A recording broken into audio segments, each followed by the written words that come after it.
Daniel "Danny" Miller, a 45-year-old high school history teacher, was known for his engaging storytelling and unwavering dedication to his students. Residing in Springfield, Missouri, Daniel led a seemingly ordinary life. Beyond his profession, he found solace in his passion for gardening and cherished his role as a devoted father to his 2 children. His amicable nature endeared him to the community, but beneath the surface, rumors swirled about his wife's infidelities, casting a shadow over his personal life. In October 2009, the town of Springfield was abuzz with excitement as the annual Harvest Festival drew near. The streets were adorned with colorful leaves, and the crisp autumn air carried the scent of pumpkin spice. Families flocked to the local pumpkin patch to pick the perfect pumpkins for carving, while children eagerly awaited the haunted hayrides and corn mazes. Daniel Miller, being an avid gardener, was particularly fond of this time of year. He would spend his weekends tending to his lush backyard garden, carefully tilling the soil and nurturing his vibrant collection of flowers and vegetables. His garden was a sanctuary, a place where he could escape the stress of his teaching job and find solace in nature's beauty. Despite his seemingly idyllic life, whispers of trouble had begun to circulate through the town. It was rumored that Daniel's wife, Linda, had been seen in the company of other men. Gossip spread like wildfire, fueled by the small-town grapevine and the insatiable hunger for scandalous tales, and Linda soon became known as the town harlot. As the days grew shorter and the nights grew colder, tensions mounted within the Miller household. The once happy couple found themselves entangled in a web of suspicion and mistrust. Friends and neighbors noticed the strain in their relationship, but no one could have predicted the tragic turn of events that would soon unfold. In the quiet town of Springfield, Missouri, a shocking event unfolded that would send ripples through the community. On the fateful day of October 28, 2009, the sun began to set, casting an eerie glow over the neighborhood. The air was heavy with anticipation, as if the universe itself sensed something was amiss. It was Linda Miller, wife of the beloved high school history teacher Daniel Miller, who made the chilling discovery. As she entered their home, a sense of unease settled upon her. Little did she know that her life was about to be forever changed. Linda's footsteps echoed through the hallway as she made her way towards the bathroom. The door creaked open, revealing a sight that would haunt her dreams for years to come. There, sitting on the toilet, was the lifeless body of her husband, Daniel. A gasp escaped Linda's lips as she stumbled backward, her heart pounding in her chest. She couldn't believe what she was seeing. How could this happen? Questions flooded her mind, but the answers remained elusive. The room was frozen in time, as if the walls themselves held their breath. The silence was deafening, broken only by Linda's anguished sobs. She reached for her phone, trembling fingers dialing the emergency number. The authorities needed to be notified, and quickly. As Linda waited for help to arrive, her mind raced with memories of happier times. She recalled Daniel's infectious laughter and his dedication to his students. How could someone so full of life meet such a tragic end? News of Daniel Miller's death spread like wildfire throughout the town.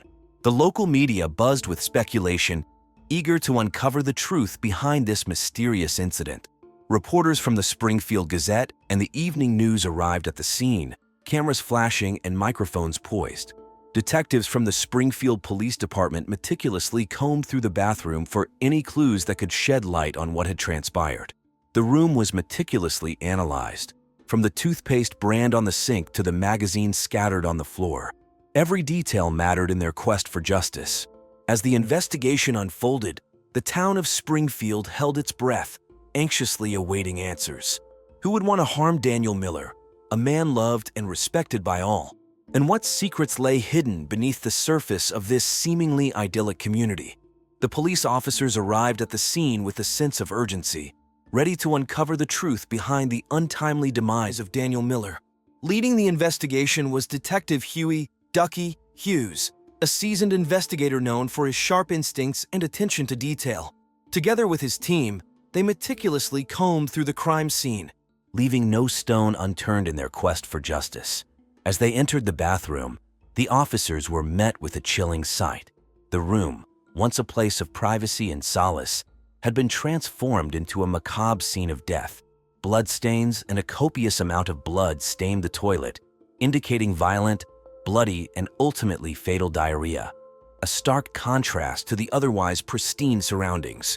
The officers carefully documented each bloodstain, taking photographs and making detailed notes, ensuring that no piece of evidence went unnoticed.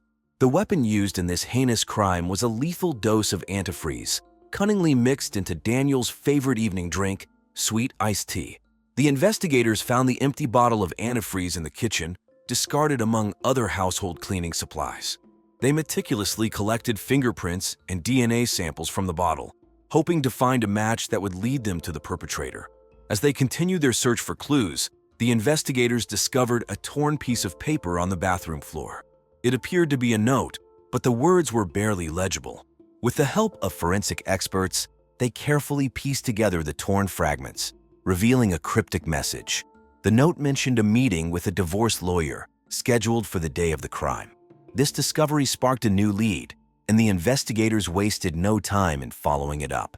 The investigation into the murder of Daniel Miller was a complex puzzle, with each piece of evidence leading the detectives closer to the truth.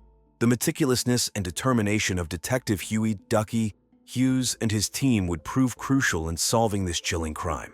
In the small town of Springfield, Missouri, back in October of 2009, a shocking crime took place that left the community in disbelief. The victim, Daniel Miller, was a well-liked high school history teacher known for his captivating storytelling and dedication to his students. But behind the facade of a seemingly ordinary life, dark secrets lurked, and it was his wife, Linda Miller, who found herself at the center of the investigation. Linda, a 42-year-old ambitious real estate agent, had always been known for her charm and persuasive skills. Her career had taken off, but unfortunately, her commitment to her family had suffered as a result. Tensions had been building in the Miller household, exacerbated by Linda's habit of serving microwave meals that Daniel despised. The couple's relationship had already been strained by rumors of Linda's extramarital affairs, which had spread like wildfire through the tight-knit community. During the investigation, Linda dropped a bombshell revelation that sent shockwaves through the town. She claimed that Daniel had been having sex with his best friend, Tom Richards. This revelation added another layer of complexity to the case, leaving the police puzzled and questioning the depths of Linda's involvement. The police interrogated Linda, observing her every move and change in demeanor. At times, she appeared angry, lashing out at the investigators with frustration. Other times, she seemed calm and composed, as if she had nothing to hide. But there was something else, an underlying emotion that flickered in her eyes, leaving the investigators curious about what secrets she might be concealing. The media frenzy surrounding the case grew, with local newspapers and television stations covering every twist and turn. The town of Springfield, usually known for its blandly peaceful atmosphere, was now gripped by fear and suspicion. People whispered in hushed tones, speculating about who could be responsible for such a heinous act. As the days turned into weeks, the town of Springfield held its breath, waiting for answers. The investigation into the murder of Daniel Miller had taken a dramatic turn, and the focus now shifted to Linda Miller, the woman at the center of it all. Tom Richards, a 55-year-old mechanic with a rugged and charismatic demeanor, became the next person of interest in the investigation into the tragic demise of Danny Miller. As Daniel's best friend, Tom's connection to the victim raised eyebrows and suspicions among the investigators.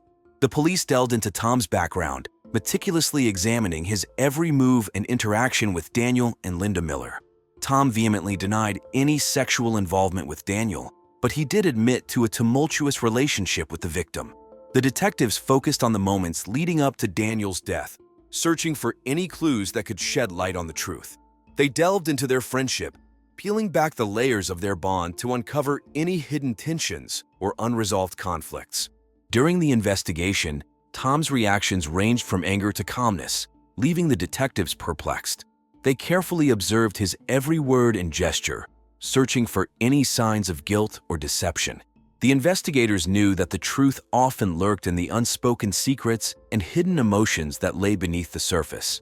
As the detectives dug deeper, they discovered that Tom and Linda Miller had a history of confrontations. These incidents added fuel to the fire of suspicion surrounding Tom. The investigators wondered if these conflicts had escalated to a point where Tom would seek revenge against his best friend, or if Linda was trying to blackmail her enemy. The police also explored Tom's alibi for the time of Daniel's death. They meticulously pieced together his movements, cross-referencing them with witness testimonies and surveillance footage from local establishments. The investigators left no stone unturned, determined to uncover the truth behind Daniel's tragic demise. As the investigation into Tom Richards continued, the detectives found themselves entangled in a web of secrets and lies. They knew that the truth was out there, waiting to be unraveled. But would they be able to piece together the puzzle and bring justice to Daniel Miller? In the midst of the investigation into the tragic demise of Danny Miller, the police made a crucial breakthrough. It was a cold, early November day, when snow, early for the season, began to fall, adding to the tension that gripped the investigators and the community. The discovery of this new evidence found hidden in the woods outside Springfield offered a glimmer of hope in uncovering the truth behind the heinous crime. The police painstakingly analyzed the newfound piece of the puzzle, an abandoned hard drive, leaving no stone unturned. They meticulously combed through the evidence, extracting vital information that would propel the investigation forward. The details were shocking and disturbing, shedding light on a dark secret that had been lurking beneath the surface. The evidence revealed that someone had been sexually targeting Danny's class, engaging in sexual activities with over half of the students, both male and female. The sexual encounters took place both inside and outside the school premises, exposing a dark underbelly that had remained hidden from the community's gaze. This revelation sent shockwaves through the community and raised alarming questions about the safety and well-being of the students. The police immediately reached out to the school authorities, who cooperated fully in the investigation. News of the shocking revelation spread like wildfire throughout Springfield, leaving parents and community members in a state of disbelief. The local media, including the Springfield Gazette and the town's radio station, dedicated extensive coverage to the case, urging anyone with information to come forward. The town was gripped with fear and anger, as parents grappled with the unsettling realization that their children had been involved in such salacious acts. As the investigation delved deeper into this disturbing aspect of the case, the police vowed to bring the predator to justice and ensure the safety of the students. They worked tirelessly, aiming to unravel the web of secrets and uncover the identity of the predator who had tarnished the purity of Springfield's teens. In the ongoing investigation into the tragic death of Daniel Miller, a high school history teacher from Springfield, Missouri, the police turned their attention to a surprising new suspect. Laura Day Davis, a senior student known for her empathy and leadership skills, became a person of interest in this puzzling case. Laura, a young woman on the cusp of adulthood, had been an active participant in Daniel's history class, where she displayed a deep admiration for her teacher. However, as the investigation unfolded, shocking revelations came to light about Laura's connection to Linda Miller, Daniel's wife. It appeared that Laura had been involved in a sexual relationship with Linda, a fact that had remained hidden from the community until now. This revelation has raised eyebrows and led investigators to question whether Laura's feelings of jealousy and revenge could have played a role in Daniel's untimely demise. During the police interrogation, Laura's emotions fluctuated, revealing a complex mix of anger, calmness, and something else entirely. The investigators carefully observed her every word and gesture, searching for clues that could shed light on her involvement in this tragic event. As the investigation deepened, it became apparent that Linda Miller had been sexually involved with numerous students in Danny's class, both male and female, in what appeared to be a vengeful act against her husband's perceived infidelity with Tom Richards, Daniel's best friend. This tangled web of relationships and secrets left investigators grappling with the true motives behind Daniel's murder. In November of 2009, the small community of Springfield was gripped by the shocking revelations surrounding the investigation. News outlets, such as the local newspaper the Springfield Gazette, covered the story extensively, leaving residents astounded by the depth of deceit and betrayal that had unfolded within their midst. In November of 2009, the investigation into the brutal murder of Daniel Miller took a shocking turn. The diligent work of the police led them to uncover the true mastermind behind this heinous crime. It was none other than Linda Miller, the wife of the victim. Linda, a 42-year-old ambitious real estate agent, had carefully orchestrated this sinister plot. Motivated by a desire for complete control over their assets and the freedom to continue her illicit relationships, Linda saw Daniel as an obstacle to her happiness and financial independence. She had meticulously planned every detail, ensuring that her involvement remained hidden from prying eyes. With the evidence mounting against her, the police had no choice but to apprehend Linda. On that fateful day, the authorities descended upon her, just as the sun began to set over their quiet suburban neighborhood. The scene was reminiscent of a dramatic movie, with police cars lining the streets and flashing lights illuminating the darkening sky. As Linda was escorted out of her home, the media swarmed around, hungry for the details of this shocking revelation. News cameras captured the moment, broadcasting it to households across the city. Headlines blared with the news of a wife's betrayal and a husband's tragic demise, capturing the attention of a captivated audience. The arrest itself was not without its own drama. Linda's emotions were a whirlwind, as she displayed a range of reactions. Her face, once composed and confident, now contorted with a mix of anger, fear, and disbelief. The media captured every fleeting expression, ensuring that the world witnessed the downfall of a woman who had once seemed so charming and successful. As Linda was led away, the police were left to ponder the depths of her involvement. The investigation had uncovered a web of lies, deceit, and betrayal, leaving the community shaken to its core. The small town of Springfield, Missouri, would forever be marked by this tragic event. In November of 2009, the courtroom became the center stage for justice as the trial of Linda Miller, the accused murderer of Daniel Miller, unfolded. The trial was a gripping spectacle that captivated the nation's attention. People from all walks of life tuned in to watch the proceedings, eager to see if justice would prevail. The prosecution, led by seasoned lawyer J. Roy, meticulously presented their case against Linda. They called numerous witnesses, including detectives, forensic experts, and even Daniel's close friends, who testified about Linda's troubled marriage and her alleged extramarital affairs. The evidence against Linda was overwhelming, with the prosecution unveiling phone records, emails, and even surveillance footage that painted a damning picture of her involvement in the crime. On the other side of the courtroom, defense attorney Sarah Claxon Roberts fought fiercely to protect her client's interests.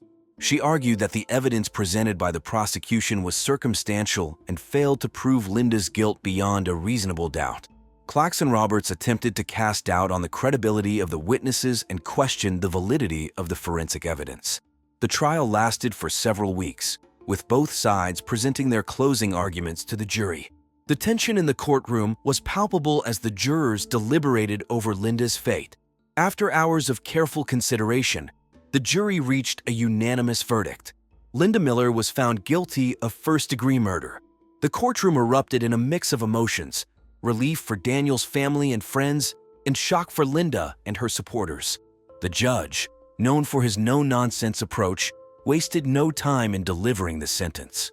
Linda was sentenced to life in prison without the possibility of parole. The courtroom fell silent as the weight of the verdict sank in.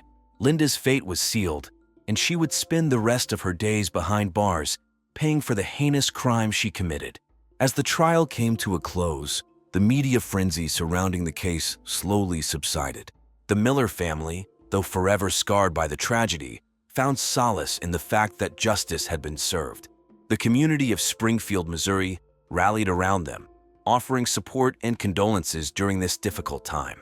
In the end, the trial of Linda Miller served as a stark reminder of the fragility of human relationships and the devastating consequences of betrayal. It was a chapter in history that would forever be etched in the memories of those who lived through it. After the dramatic conclusion of the trial, the lives of those involved took different paths as they tried to find a sense of normalcy in the aftermath of the shocking events. The suspects, the police, and the victim's family all faced the daunting task of rebuilding their lives, forever impacted by the betrayal and tragedy that unfolded. Linda Miller, the mastermind behind the heinous crime, was sentenced to life in prison without the possibility of parole. She was transferred to the Missouri State Penitentiary, a maximum security facility known for housing some of the state's most dangerous criminals. The community, still reeling from the shocking revelations, found some solace in knowing that justice had been served. Detective Huey "Ducky" Hughes and his team, hailed as heroes for their relentless pursuit of the truth, continued their work in the Springfield Police Department. Their dedication and meticulousness in solving Daniel Miller's murder earned them accolades from their superiors and the community. The victim's family, devastated by their loss, sought solace in their memories of Daniel and the support of their friends and neighbors. They held a private memorial service at the Green Lawn Funeral Home, where family and friends gathered to pay their respects. The service was marked by tears, heartfelt eulogies, and a sense of unity among those who loved Daniel. As the years passed, the community slowly healed from the wounds inflicted by the tragedy. Springfield, known for its vibrant community spirit, rallied together to support the Miller family and remember Daniel's legacy as a beloved teacher. The local high school, where Daniel had taught for many years, established a scholarship in his honor, ensuring that his passion for education would live on. As the years went by, the wounds slowly healed, but the memory of Daniel Miller and the tragic events surrounding his murder remained etched in the collective consciousness of the Springfield community. The story served as a reminder of the fragility of life and the importance of cherishing those we hold dear. And there you have it, the haunting tale of betrayal and murder that unfolded in Springfield, Missouri. The web of secrets, lies, and infidelity tore apart the lives of those involved, leaving an indelible mark on the community. In the heart of Orlando, Florida, during the hot summer of July 2011, lived Evan and Danielle Shaughnessy, both 44, with their 3 children. Their life was not what most would consider typical. Evan served the community as a Unitarian minister, known for his engaging sermons and compassionate nature. Danielle, who was also a Unitarian minister, was a woman of ambition and adventure, always seeking new experiences. The Shaughnessy's were advocates for an open marriage, a lifestyle choice where partners agree it's acceptable to have sexual relationships outside of their marriage. This was symbolized by an upside-down pineapple sticker on their SUV, a symbol of the swinger lifestyle. They were open and proud of their lifestyle, hoping to foster a community built on the principles of sex and love without restrictions and acceptance of different ways of living. They were featured in a 2010 documentary called Love Unlimited: Polyamory in America, where they shared their experiences and beliefs about non-monogamy. They also ran a blog where they discussed topics such as spirituality, sexuality, and social justice. Their views on love and relationships made them stand out in Orlando, a city buzzing with life due to its attractions like Disney World and Universal Studios, which were drawing crowds eager to experience the new wizarding world of Harry Potter that had opened the previous year. Amidst this backdrop of fantasy and excitement, the Shaughnessy's pursued their dream of a progressive community. However, their unconventional life was not without its challenges. Evan and Danielle navigated the complexities of their open marriage while juggling responsibilities as parents and professionals. They were determined to live authentically, despite societal norms that often clashed with their values. As July 2011 unfolded, the Shaughnessy's found themselves at a crossroads, their lives entangled in a web of love, betrayal, and addiction. Their story is a stark reminder of the delicate balance between freedom and responsibility and the unforeseen consequences that can arise from pushing the boundaries of sexual relationships. On the evening of July 15, 2011, a horrific crime shattered the peace and tranquility of a suburban neighborhood in Orlando, Florida. The Shaughnessy family, known for their progressive and unconventional lifestyle, became the victims of a brutal and senseless murder. Their bodies were discovered by their 15-year-old daughter, Caitlin, who had just returned from a summer camp in North Carolina. She was greeted by a nightmarish scene of blood and carnage. As she walked into the living room, she was greeted by a scene of unimaginable horror. There, on the floor, lay the naked bodies of her parents, covered in blood and stab wounds. They had been viciously attacked by an unknown assailant who had inflicted multiple injuries on their chests, necks, and faces. The living room was a bloody mess, with furniture overturned and blood spattered on the walls and carpet. Caitlin was overcome with shock and terror as she realized that her parents were dead. She immediately called 911, sobbing and screaming for help. Her frantic voice was recorded by the dispatcher, who tried to calm her down and get more information. "My parents are dead. They're dead. There's blood everywhere. Please, please, please, help me," Caitlin cried. The police and paramedics arrived within minutes, but it was too late to save the victims. Caitlin was taken to a nearby hospital, where she was treated for shock and trauma. She was later placed in the care of her aunt, who flew in from New York.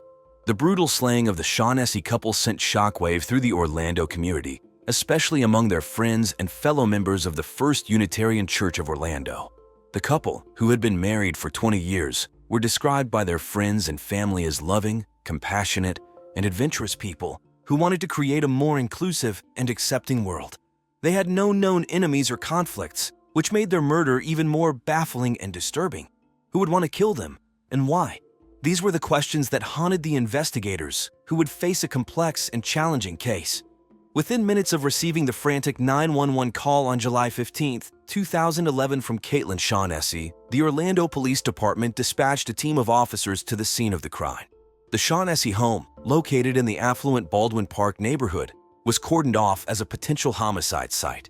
The first responders, led by Detective Eugene Domingo, entered the house with caution, unsure of what they would find inside. What they witnessed was a scene of unimaginable horror. The living room, decorated with modern furniture and colorful artwork, was soaked with blood, the furniture overturned. On the floor, the corpses of Evan and Danielle Shaughnessy lay naked, their bodies riddled with multiple stab wounds. The couple, who had been married for 20 years, had been brutally murdered in their own home. The police quickly assessed the situation and called for backup and medical assistance. They also tried to comfort Caitlin, who was in a state of shock and trauma. She was taken to the Orlando Regional Medical Center, where she was treated for minor injuries and psychological distress. She was later joined by her aunt, who flew in from New York to take care of her. The investigators quickly searched for any signs of forced entry, robbery, or struggle, but found none. The house was in order, except for the bloody carnage in the living room. The murder weapon, a knife, was nowhere to be found.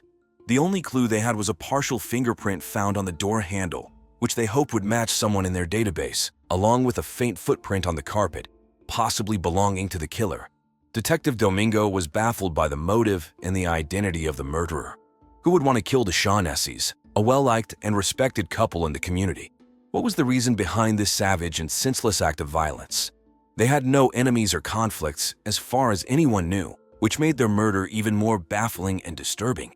The police vowed to find the killer and bring justice to the Shaughnessy family, who had lost two of their own in a senseless and savage act of violence.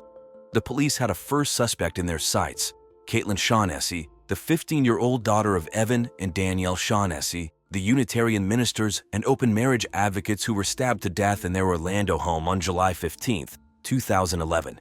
Caitlin, who had discovered her parents' bodies after returning from a summer camp in North Carolina, was the only person in the house at the time of the murder. She was also the one who called 911, alerting the authorities to the horrific crime. The police wondered if she had a motive to kill her parents, who had a history of inviting strangers into their bed for sex as part of their unconventional lifestyle. They also questioned her alibi, which was based on the testimony of her camp counselors and fellow campers. The police interrogated Caitlin, hoping to find cracks in her story or signs of guilt. Caitlin, however, maintained her innocence, insisting that she had nothing to do with her parents' deaths. She cooperated with the police, providing them with access to her phone, computer, and social media accounts. She also agreed to take a polygraph test, which she passed.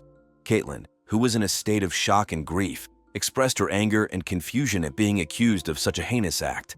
She also broke down in tears as she mourned the loss of her beloved parents. She was supported by her aunt, Edwina, who flew in from New York to take care of her. She also received counseling and therapy as she tried to cope with the trauma and the stress of the investigation. Caitlin, who was a bright and cheerful girl, had her life turned upside down by the tragic events that unfolded. She was a sophomore at Lake Highland Preparatory School, where she was an honors student and a member of the drama club. She had a passion for music and theater and dreamed of becoming a Broadway star. Caitlin, who had no history of violence or mental illness, was a victim of a brutal crime that robbed her of her family and her innocence. She was also a suspect in a murder investigation that threatened to ruin her reputation and her future. The police turned their attention to Dominic and Allison Rothman, close friends of Evan and Danielle Shaughnessy and fellow practitioners of the open marriage lifestyle. The Rothmans, both in their 40s, were successful professionals and parents of two. Dominic was a lawyer and Allison was a real estate agent. They had met the Shaughnessy's at a swingers club in Orlando, where they had bonded over their shared interest in polyamory the practice of having multiple consensual romantic and sexual relationships. The couples had become inseparable, spending weekends together, even going on vacations as a blended family. They had also appeared in the 2010 documentary Love Unlimited, Polyamory in America, where they had discussed their views and experiences on non-monogamy. The police interrogated the Rothmans, wondering if they had any motive or involvement in the brutal murders of their friends. They asked them about their whereabouts on the night of the crime, their relationship with the victims, and their knowledge of any enemies or threats. The Rothmans cooperated with the police, providing them with alibis, phone records, and testimonies from other witnesses. They also denied any role in the killings, expressing their shock and sorrow at the loss of their friends. They claimed that they had a loving and respectful romantic and sexual relationship with the Shaughnessy's, and that they had no reason to harm them. They also said that they were unaware of any conflicts or problems that the Shaughnessy's had with anyone else. The Rothmans, who had lived a harmonious yet unconventional life, saw their dreams shattered by the tragic events that unfolded. They were not only grieving for their friends, but also facing suspicion and scrutiny from the authorities, the media, and the public. They were also worried about the impact of the investigation on their children and their careers. The Rothmans, who had embraced a lifestyle of freedom and sexual exploration, found themselves trapped in a nightmare of violence and mystery. The mystery of the Shaughnessy murders took a dramatic turn on July 25, 2011, when the Orlando police, led by Detective Eugene Domingo, made a stunning discovery. In a remote wooded area, about a mile away from the Shaughnessy residence, they unearthed a knife that was covered in blood and dirt. The knife, a 10-inch chef's knife that had been purchased from a Walmart store in Orlando on July 14, 2011, the day before the murders, matched the description of the murder weapon given by the medical examiner. The knife had been used to inflict multiple stab wounds to the chest, neck, and face of Evan and Danielle Shaughnessy, the Unitarian ministers and open marriage advocates who had been killed in their home on July 15, 2011. The police seized the knife and sent it to the crime lab for analysis. The results confirmed their suspicions. The knife had traces of the victim's blood and DNA, as well as the DNA of another person. The police ran the DNA profile through their database, hoping to find a match. They hit the jackpot. The DNA belonged to Steve Ballywick, a 54-year-old man with a criminal record and a history of drug abuse. The police had a new person of interest in the case, and they wasted no time in tracking him down. The police had found a possible killer, and they had the proof to back it up. The discovery of the knife was a major breakthrough in the case, as it provided the police with a solid lead. But still, there were questions. How had Steve met the Shaughnessy's? Was it at a swingers club, and had he been invited to join them for a night of sex? Had he snapped and stabbed them to death in a drug-fueled frenzy? The police had a person of interest in their sights, Steve Ballywick, a 54-year-old man whose sedan was seen near the Shaughnessy residence on the night of the murder. Steve, an ex-felon with a troubled past and a history of drug abuse, became the prime suspect after his DNA was found on the knife that was used to kill Evan and Danielle Shaughnessy. The Unitarian ministers and open marriage advocates who were stabbed to death in their Orlando home on July 15, 2011. The police, led by Detective Eugene Domingo, tracked down Steve to a motel in Kissimmee, Florida, where he was staying in a room that contained more evidence of his involvement in the crime. The police surrounded the motel and knocked on the door of his room. Steve, who was high on bath salts at the time, opened the door and saw the police. He panicked and tried to run, but the police tackled him and arrested him. That night they interrogated him, trying to get him to confess and explain his motive. Steve, however, denied any involvement in the gruesome crime, claiming that he had never met the Shaughnessy's and that he had nothing to do with their deaths. He expressed his anger and frustration at being accused of such a heinous act, casting down on the authorities' suspicions. Steve, who had lived the life of addiction and crime, was facing the most serious question of his life. Had he killed the Shaughnessy's in a drug-fueled frenzy? The shocking truth behind the Shaughnessy murders was finally revealed. The killer was none other than Steve Ballywick, a 54-year-old man who had been high on bath salts, a dangerous synthetic drug that had been linked to several violent incidents in Florida and across the country. Bath salts, which mimic the effects of cocaine and methamphetamine, can cause paranoia, hallucinations, and aggression. Steve had met Evan and Danielle Shaughnessy, the Unitarian ministers and open marriage advocates, at a swingers club in Orlando, where they had invited him to join them for a night of sex at their home. Unbeknownst to them, Steve had taken bath salts before arriving at their house. In a drug-induced frenzy, he attacked them with a knife that he had bought from a Walmart store the day before. He stabbed them repeatedly, mutilating their faces and bodies. He then fled the scene, leaving behind a trail of blood and evidence. The police, who had been investigating the case for 10 days, found the knife buried in a nearby wooded area, where it had Steve's DNA and the victim's blood on it. They arrested him and searched his room, where they found more proof of his guilt: a receipt for the purchase of the knife, a pair of blood-stained jeans and shoes, and a bag of bath salts. Steve, who had a criminal record and a history of drug abuse, denied any involvement in the crime, claiming that he had never met the Shaughnessy's and that he had nothing to do with their deaths. He was lying, and the police had the DNA evidence to prove it. Steve, who had betrayed the trust of the Shaughnessy's and killed them in a drug-fueled rage, was facing 2 counts of first-degree murder and the wrath of an angry public, who were outraged and horrified by his actions they had seen on TV or online. The final chapter in the Shaughnessy murder case was written in a Florida courtroom, where the killer, Steve Ballywick, faced the consequences of his actions. The prosecution, led by District Attorney Miles Ocampo, a veteran of high-profile cases, presented a strong case against Ballywick, who had stabbed Evan and Danielle Shaughnessy to death in their Orlando home on July 15, 2011. Ocampo showed the jury the gruesome photos of the crime scene, the bloodstained knife that was used as the murder weapon, and the DNA evidence that linked Ballywick to the killings.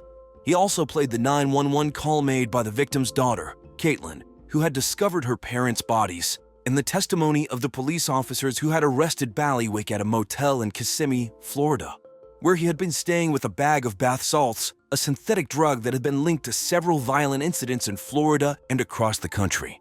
Ocampo portrayed Ballywick as a cold-blooded killer who had betrayed the trust of the Shaughnessy's, who had invited him to join them for a night of sex and had killed them in a drug-fueled frenzy. He asked the jury to deliver justice for the Shaughnessy family, who had suffered a devastating loss. The defense attorney, Mitchell Raimundo, a public defender who had taken on Ballywick's case, argued for a different verdict. He claimed that Ballywick was not guilty by reason of insanity and that he had been under the influence of bath salts, which had caused him to lose touch with reality and act impulsively. He said that Ballywick had a history of mental illness and drug abuse and that he needed treatment, not punishment. He appealed to the jury's compassion and understanding and asked them to spare Ballywick's life. The victim's family, who had been following the trial closely, watched as the jury deliberated for 2 hours before returning with their verdict.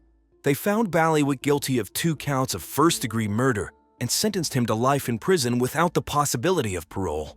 The verdict brought a mix of emotions to the courtroom. Some felt that the verdict was too lenient and that Ballywick deserved the death penalty. Others felt that the verdict was fair and that Ballywick would pay for his crimes for the rest of his life. The impact of the verdict rippled through the lives of all involved, forever altering their perception of the world. The trial of Steve Ballywick, the bath salts killer who brutally murdered Evan and Danielle Shaughnessy, the Unitarian ministers and open marriage advocates, in their Orlando home on July 15, 2011, left a lasting impact on the lives of those who were touched by the tragedy. Caitlin Shaughnessy, the 15-year-old daughter of the victims, who had found their mutilated bodies, was traumatized by the horrific ordeal. She sought solace and therapy in the support of her extended family, who had long presumed her parents dead. She also received an outpouring of sympathy from the public, who donated over $100,000 to a fund set up by the Miami Herald to help her with her education and future. Dominic and Allison Rothman, the close friends of the Shaughnessy family and fellow proponents of the non-monogamous lifestyle, were scarred by the suspicion cast upon them by the police and the media. They distanced themselves from the open marriage scene, which had been growing in popularity in Florida and across the country. They focused on healing their own relationship and coping with the loss of their friends.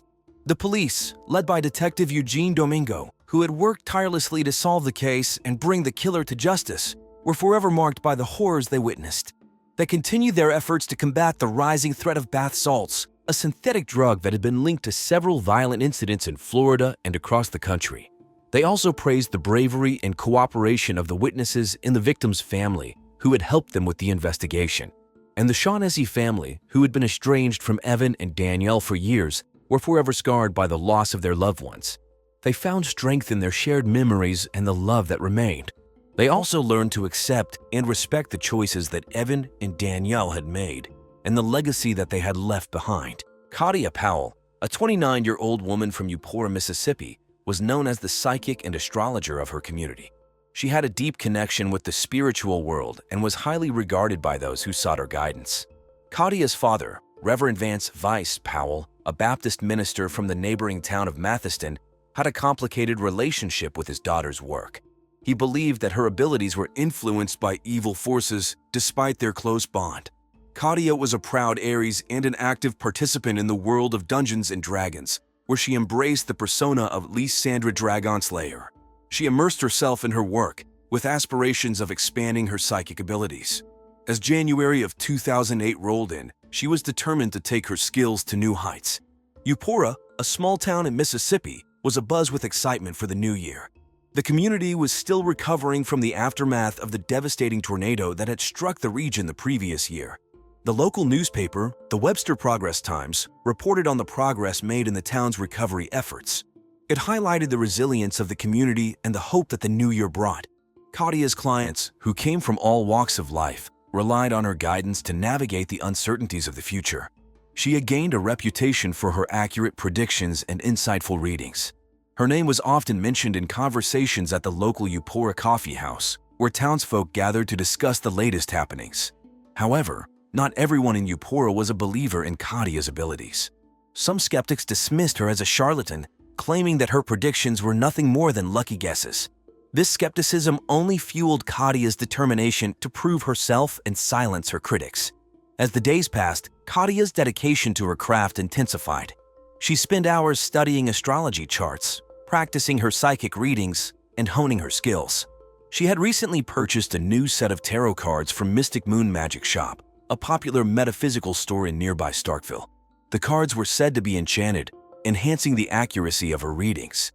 On the cold winter evening of January 23, 2008, the small town of Eupora, Mississippi was cloaked in an eerie stillness. The air hung heavy with a sense of foreboding, as if nature itself held its breath in anticipation of the tragic events that were about to unfold. As twilight descended upon the town, casting long shadows across the landscape, the lifeless body of 29-year-old Kadia Powell was discovered beneath the majestic magnolia tree that adorned her backyard. The grim discovery was made by Patty Delgado, a close friend and neighbor of the deceased psychic and astrologer. Patty, who had grown concerned after not hearing from Kadia for several days, ventured over to her house to check on her well-being. What Patty encountered was a scene straight out of a nightmare. The lifeless body of her dear friend lay sprawled on the ground, bathed in the pale moonlight. Shock and horror washed over Patty as she frantically dialed emergency services, her trembling voice betraying her disbelief at the sight before her. Within minutes, the Eupora Police Department descended upon the scene, their flashing blue lights illuminating the otherwise dark and somber neighborhood. Officers cordoned off the area, preventing curious onlookers from getting too close.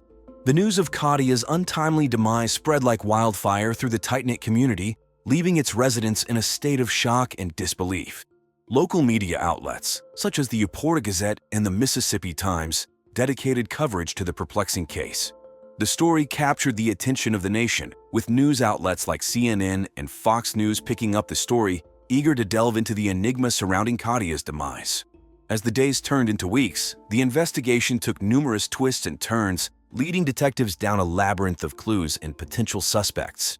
The once peaceful streets of Eupora became a hotbed of speculation and intrigue, as residents grappled with the unsettling knowledge that a killer could be lurking among them. As news of Kadia Powell's tragic death spread throughout the town of Eupora, the community was left in shock and disbelief. The small Mississippi town, known for its close-knit residents and peaceful atmosphere, had never experienced such a heinous crime. The murder of a beloved psychic and astrologer sent shockwaves through the community, leaving everyone searching for answers. The investigation into Kadia's death was swiftly taken over by the local police department, with detectives Felicia Wallister and Sherry Backram leading the charge. These seasoned investigators were no strangers to solving crimes, having successfully closed numerous cases in the past. Their dedication and commitment to justice were evident from the moment they arrived at the crime scene. The detectives meticulously combed through every inch of the area surrounding the magnolia tree where Kadia's lifeless body was found. They carefully collected any potential evidence, taking note of even the smallest detail. Every leaf, every blade of grass, and every footprint was analyzed, as the detectives left no stone unturned in their quest for the truth.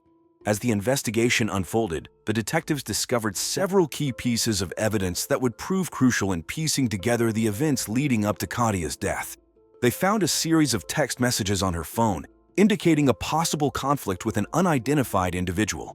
The detectives traced the number, leading them to a person of interest who lived in a neighboring town. The detectives also interviewed friends and family members, hoping to gain insight into Kadia's personal life and potential motives for her murder. They discovered that she had recently been featured in a local newspaper article, highlighting her unique abilities as a psychic and astrologer. The article had garnered attention from both supporters and skeptics alike, leading to a heated debate within the community. Additionally, the detectives uncovered a diary belonging to Kadia, in which she detailed her aspirations and fears. The entries revealed her desire to expand her psychic abilities and her struggle to gain acceptance from her father, Reverend Vance Powell. These personal insights shed light on the complexities of Kadia's life and provided the detectives with a deeper understanding of the victim. As the investigation continued, the detectives faced numerous challenges and setbacks. They encountered false leads, unreliable witnesses, and a lack of concrete evidence. However, their unwavering determination and commitment to justice kept them focused on their ultimate goal, finding Kadia's killer and bringing them to justice. Reverend Vance Vice Powell, a Baptist minister in the neighboring town of Mathiston, found himself at the center of a chilling murder investigation. The prime suspect in the tragic death of his daughter, Kadia Powell, Reverend Powell's strong religious convictions and disapproval of her psychic and astrological work raised eyebrows among the investigators. As the police interrogated Reverend Powell, they sought to uncover any potential motives he might have had for committing such a heinous crime. The suspect's response was a mix of anger and denial, vehemently proclaiming his innocence. However, the investigators knew they had to dig deeper into his background to uncover the truth. Reverend Powell's opposition to his daughter's involvement in the psychic world was well known in the tight-knit community. He believed that her work was influenced by evil forces and would lead her down a path to damnation. This belief put him at odds with Kadia and caused tension within their relationship. The investigators delved into Reverend Powell's past, searching for any evidence that could link him to the crime. They discovered that he had a reputation for being a strict and controlling father, often clashing with Kadia over her choices in life. The tension between them had escalated in the months leading up to her death, as Kadia had expressed her desire to expand her psychic abilities.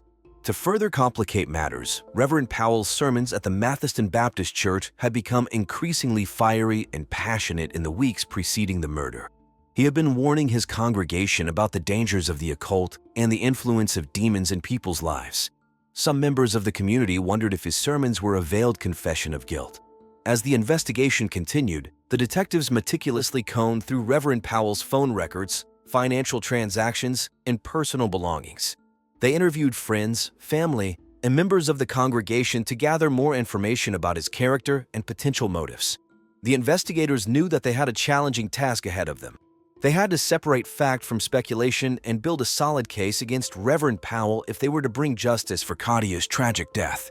The truth, they believed, was hidden somewhere within the web of secrets and emotions that surrounded this small Mississippi town. As the investigation into the murder of Kadia Powell unfolded, a shocking revelation came to light. Another life had been cut short in the small town of Eupora, Mississippi. The victim, Syria Denham, a 25-year-old cashier at the local Dollar General, was found dead in her own home. The discovery sent shockwaves through the community, deepening the sense of fear and unease that had already taken hold. Syria's body had been hidden in the refrigerator, a chilling detail that added to the macabre nature of the crime. The police determined that she had been killed a few days prior to Kadia's tragic death. The timing and proximity of these two murders raised suspicion and intensified the urgency of the investigation. The focus quickly turned to Lancelot Hamilton, Syria's boyfriend and an ex-felon.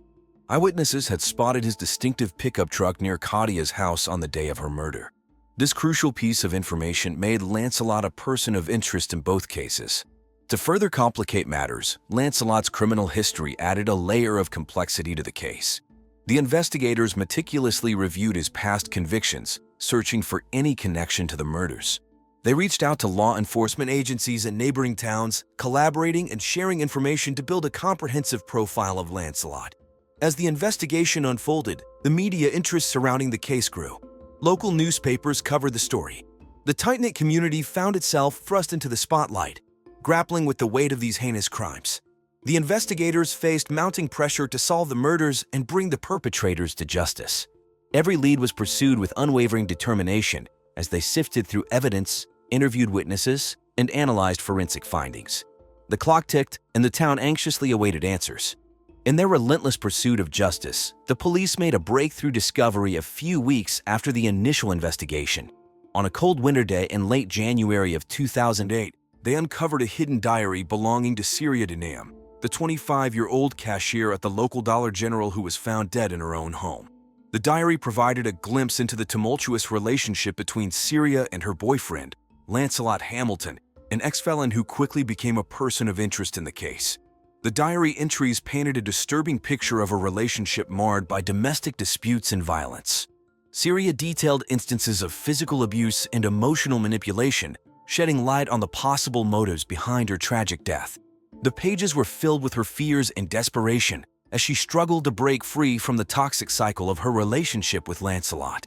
The police meticulously analyzed the diary, documenting every detail and potential clue. The entries revealed that Syria had confided in a close friend, expressing her desire to leave Lancelot and seek help. The investigators immediately reached out to this friend, hoping to gather more information that could aid in their quest for justice. As the investigation unfolded, the police uncovered additional evidence linking Lancelot to the murder of Claudia Powell, the 29-year-old psychic and astrologer whose lifeless body was found under the magnolia tree in her own backyard. Surveillance footage from a nearby gas station captured Lancelot's pickup truck near Claudia's house on the day of the murder, providing a crucial piece of the puzzle. With the newfound knowledge from Syria's diary and the surveillance footage, the investigators were determined to connect the dots and bring the truth to light.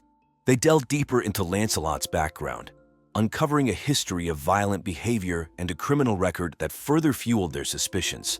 As the investigation reached its critical juncture, the police were closing in on their suspects. The truth behind the deaths of Claudia Powell and Syria Denham was within reach, and the town held its breath in anticipation of justice being served. Lancelot Hamilton, the primary person of interest in the murder investigation, faced intense scrutiny from the police. With his troubled past and association with the late Syria Denham, suspicions surrounding his involvement in the murders grew stronger. The investigators delved deep into Lancelot's personality, dreams, and possible motives, leaving no stone unturned in their quest for the truth.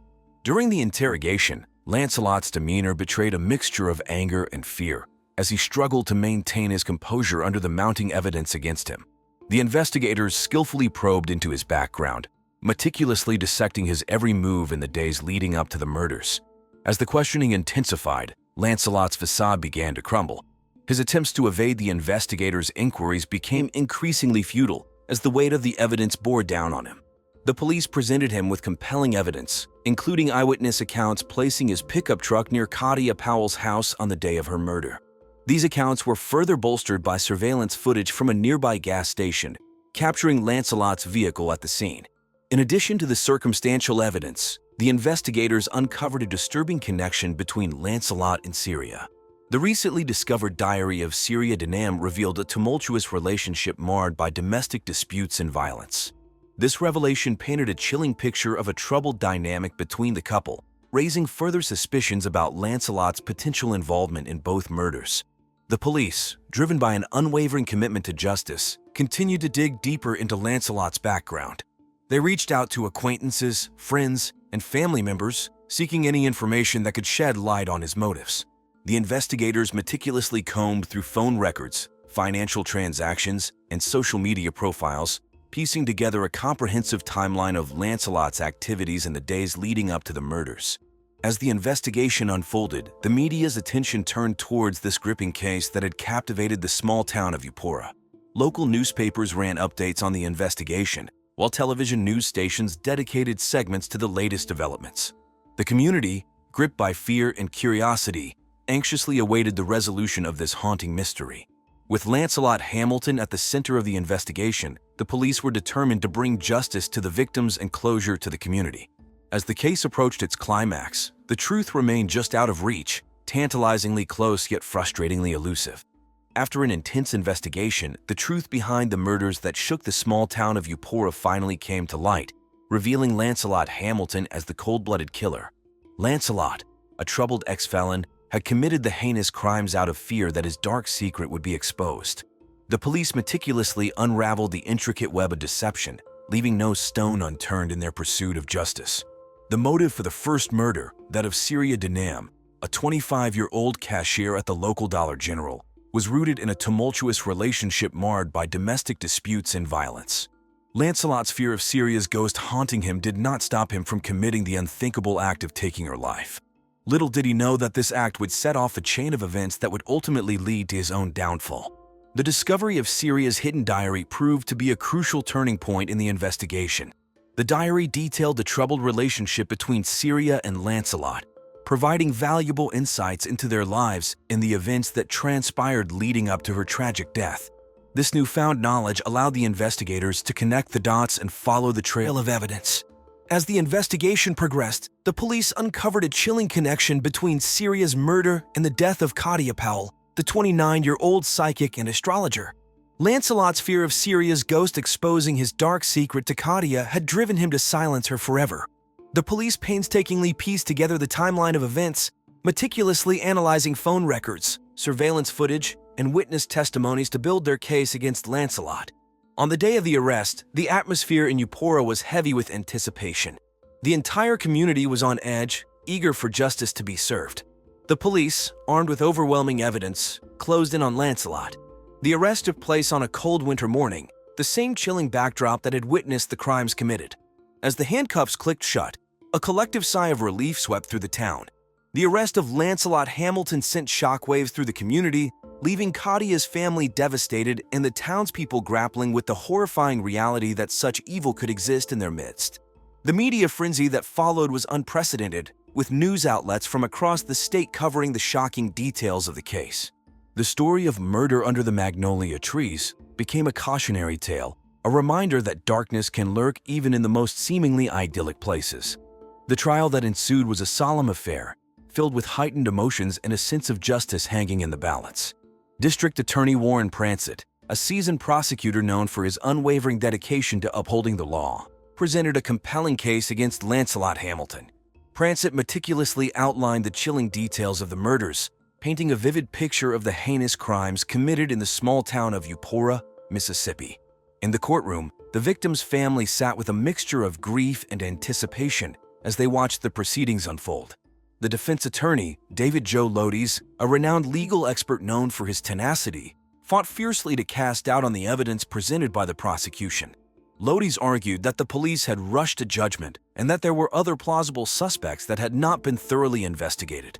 Throughout the trial, the courtroom was filled with tension as witnesses were called to the stand. Friends and acquaintances of both victims bravely took the stand, recounting their interactions with Lancelot Hamilton and the victims in the months leading up to their deaths. The prosecution presented a mountain of evidence, including phone records, DNA analysis, and eyewitness testimonies, all pointing towards Hamilton's guilt. As the trial progressed, the media frenzy surrounding the case reached a fever pitch. News outlets from across Mississippi descended upon Eupora, eager to report on the sensational trial. Journalists from jostled for prime spots in the overcrowded courtroom, their pens poised to capture every detail of the proceedings. After weeks of intense courtroom drama, the jury finally reached a verdict. The courtroom fell into a hushed silence as the foreperson stood up to deliver the verdict. Guilty. The word reverberated through the room, causing gasps and tears to flow from the victims' families. The weight of the guilty verdict was palpable, offering a sense of closure to those who had lost their loved ones so tragically. Lancelot Hamilton, now convicted of both murders, was sentenced to life in prison without the possibility of parole. The sentencing brought a mix of relief and sorrow to the victims' families as they grappled with the finality of the court's decision. Some found solace in the fact that justice had been served, while others still struggled to come to terms with the loss they had endured. The impact of the trial extended far beyond the courtroom walls, leaving an indelible mark on the community of Eupora. The townsfolk, once united in their grief, now faced the difficult task of healing and moving forward. After the conclusion of the trial, the individuals involved in the murder under the magnolia trees case embarked on their own journeys of healing and moving forward. Reverend Vance Weiss Powell, Katia's father, grappled with the guilt and remorse of his strained relationship with his daughter. He sought solace in his faith, finding comfort in the support of his congregation and the prayers of the community. Reverend Powell dedicated himself to spreading a message of love and forgiveness, hoping to prevent similar tragedies from occurring in the future. Meanwhile, the police investigators, Detectives Felicia Wallister and Sherry Backram, continued their tireless pursuit of justice in other cases. They remain committed to protecting the community, tirelessly working to solve crimes and bring closure to victims and their families. Their dedication and meticulous approach earned them accolades from their colleagues and the respect of the community. Kadia's family and friends found solace in each other, supporting one another through the difficult process of grieving and healing. They held a memorial service to honor Kadia's memory, inviting friends, family, and community members to celebrate her life. The service was a somber yet uplifting event, filled with heartfelt speeches, music, and shared memories. The community came together, offering their condolences and support to Kadia's loved ones. In the wider community of Eupora, Mississippi, the impact of the case was profound. The tragic events had shaken the town to its core, leaving a lasting imprint on its residents. The local newspaper, the Eupora Times, dedicated several articles to the case, documenting the investigation, trial, and the aftermath. The case also garnered attention from regional news outlets, with television stations like WDVA and WAPT covering the trial proceedings. As the town slowly began to heal, the community rallied together, organizing events and initiatives to promote healing and unity. Local businesses, such as the Magnolia Diner and the Eupora Flower Shop, offered their services in support to the victims' families. The tragedy had brought the community closer, fostering a sense of resilience and solidarity. In the years that followed, Eupora, Mississippi, continued to rebuild and move forward. The murder under the magnolia trees case served as a stark reminder of the fragility of life and the importance of cherishing our loved ones. The town learned valuable lessons about the power of community, compassion, and the pursuit of justice. The memory of Kadia and Syria remained alive in the hearts of those who knew them, and their legacy served as a reminder to embrace life and support one another. The murder under the magnolia trees case remains etched in the annals of Eupora's history, a chilling reminder of the fragility of life and the depths of human darkness. It serves as a testament to the tireless efforts of law enforcement, the resilience of the victims' loved ones, and the enduring power of justice. In the summer of 2001, as the world slowly adjusted to the new millennium, Ray Truscott, a 53-year-old life insurance analyst from Plano, Texas, was preparing to celebrate a milestone that many couples dream of but few reach: his 20th wedding anniversary. Ray, a father of 3, was known in his community as a man of integrity and dedication. He had built a stable career at New Life Financial, a reputable firm known for its competitive edge in the bustling Dallas-Fort Worth metroplex.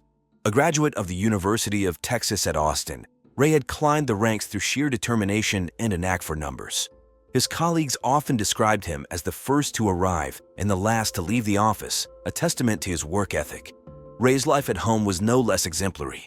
His wife, Dinah, and their children were the center of his world.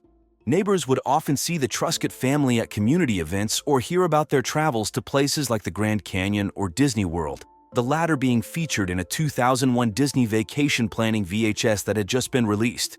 Ray's personality was a blend of the analytical mind of an insurance analyst and the warm heart of a family man. He was known for his dry wit, often referencing the latest Dilbert comic strip, which amusingly captured the quirks of corporate culture. His dreams, though, were not confined to spreadsheets and actuarial tables. Ray aspired to see his children graduate from college and to one day retire to a quiet life, perhaps in the Texas Hill Country, where he and Dinah could enjoy their golden years. In the days leading up to his death, Ray was seen in high spirits, even mentioning to his neighbor about his anticipation for the U2 Elevation Tour concert, scheduled for later that year. He had been meticulously planning the anniversary cruise, set to embark from Galveston, Texas, aboard the majestic Voyager of the Seas, a Royal Caribbean vessel famed for its luxurious amenities and scenic routes. Little did anyone know that this journey, meant to celebrate 2 decades of love and commitment, would be his last. On the morning of June 15, 2001, as the Voyager of the Seas, a Royal Caribbean cruise liner, cut through the tranquil waters of the Gulf of Mexico, an unsettling discovery was made that would mar the ship's record of idyllic voyages. It was approximately 7:30 a.m. when the body of Ray Truscott, a 53-year-old life insurance analyst from Plano, Texas, was spotted by a fishing boat, the Sea Sprite, captained by Marcus Caldwell. The vessel, a common sight in these waters, was out for its regular trawl when it stumbled upon the grim scene. The weather was uncharacteristically mild for a June morning, with a soft breeze that offered little solace to the crew of the Sea Sprite as they grappled with their find. Captain Caldwell, a seasoned mariner, was taken aback by the sight of the lifeless body bobbing in the gentle swells. His initial shock quickly turned to action as he radioed the Coast Guard, his voice steadied but tinged with the gravity of the situation. The crew, maintaining their composure, secured the area to preserve the integrity of what was now a crime scene. The discovery sent ripples through the media, with local news channels like KHU interrupting their regular programming to report on the incident. The cruise ship, which had set sail from Galveston, a port city still bustling with tourists flocking to attractions like Moody Gardens and the recently opened Schlitterbahn water park, was now the center of a tragic narrative. As the news of the discovery reached the ship, passengers who had been enjoying amenities such as the ship's ice skating rink and mini golf course were struck by a palpable sense of disbelief. The vacationers, many of whom were Texans looking to escape the early summer heat, were now witnesses to a real-life drama unfolding in the midst of their leisure. The serene morning of June 15, 2001, aboard the Voyager of the Seas was abruptly shattered when word of Ray Truscott's untimely death reached the ship's captain. Within hours, the vessel, a floating city that boasted a rock-climbing wall and an opulent dining hall, transformed into a somber crime scene. The U.S. Coast Guard, alongside the FBI, tasked with investigating crimes on international waters, quickly dispatched their best agents to the ship, which was now anchored off the coast of Galveston, Texas. Detective Corrine Henning and Detective George Givens were among the first to arrive. Henning, with a reputation for her unerring gut instinct, and Givens, known for his methodical approach to crime solving, stepped onto the ship with a sense of urgency. The media frenzy had already begun, with outlets broadcasting live updates, fueling public interest and speculation. The detectives made their way to stateroom 7156, the last known location of the victim. To their seasoned eyes, the interior of the room appeared undisturbed, the bed neatly made, and personal effects arranged as if awaiting their owner's return. However, the balcony presented a stark contrast. Chairs were overturned, and a single glass lay shattered, its fragments catching the morning light, a silent testament to the struggle that had occurred. The crime scene was meticulously processed. Forensic teams dusted for fingerprints, combed through fibers, and collected DNA samples, while the ship's CCTV footage was seized for review. The investigators' presence was a solemn reminder to the passengers that their idyllic retreat had been breached by violence. As the investigation unfolded, the world outside continued its pace. In the background, faint sounds could be heard from the ship's onboard entertainment system, a hit song of the time, now a jarring soundtrack to a tragedy. The detectives, unfazed by the ship's grandeur or the distractions of the media, focused on the grim task at hand, piecing together the final moments of Ray Truscott's life and identifying his killer. As the Voyager of the Seas remained anchored, a mere silhouette against the June sky, the investigation into Ray Truscott's death turned to those closest to him.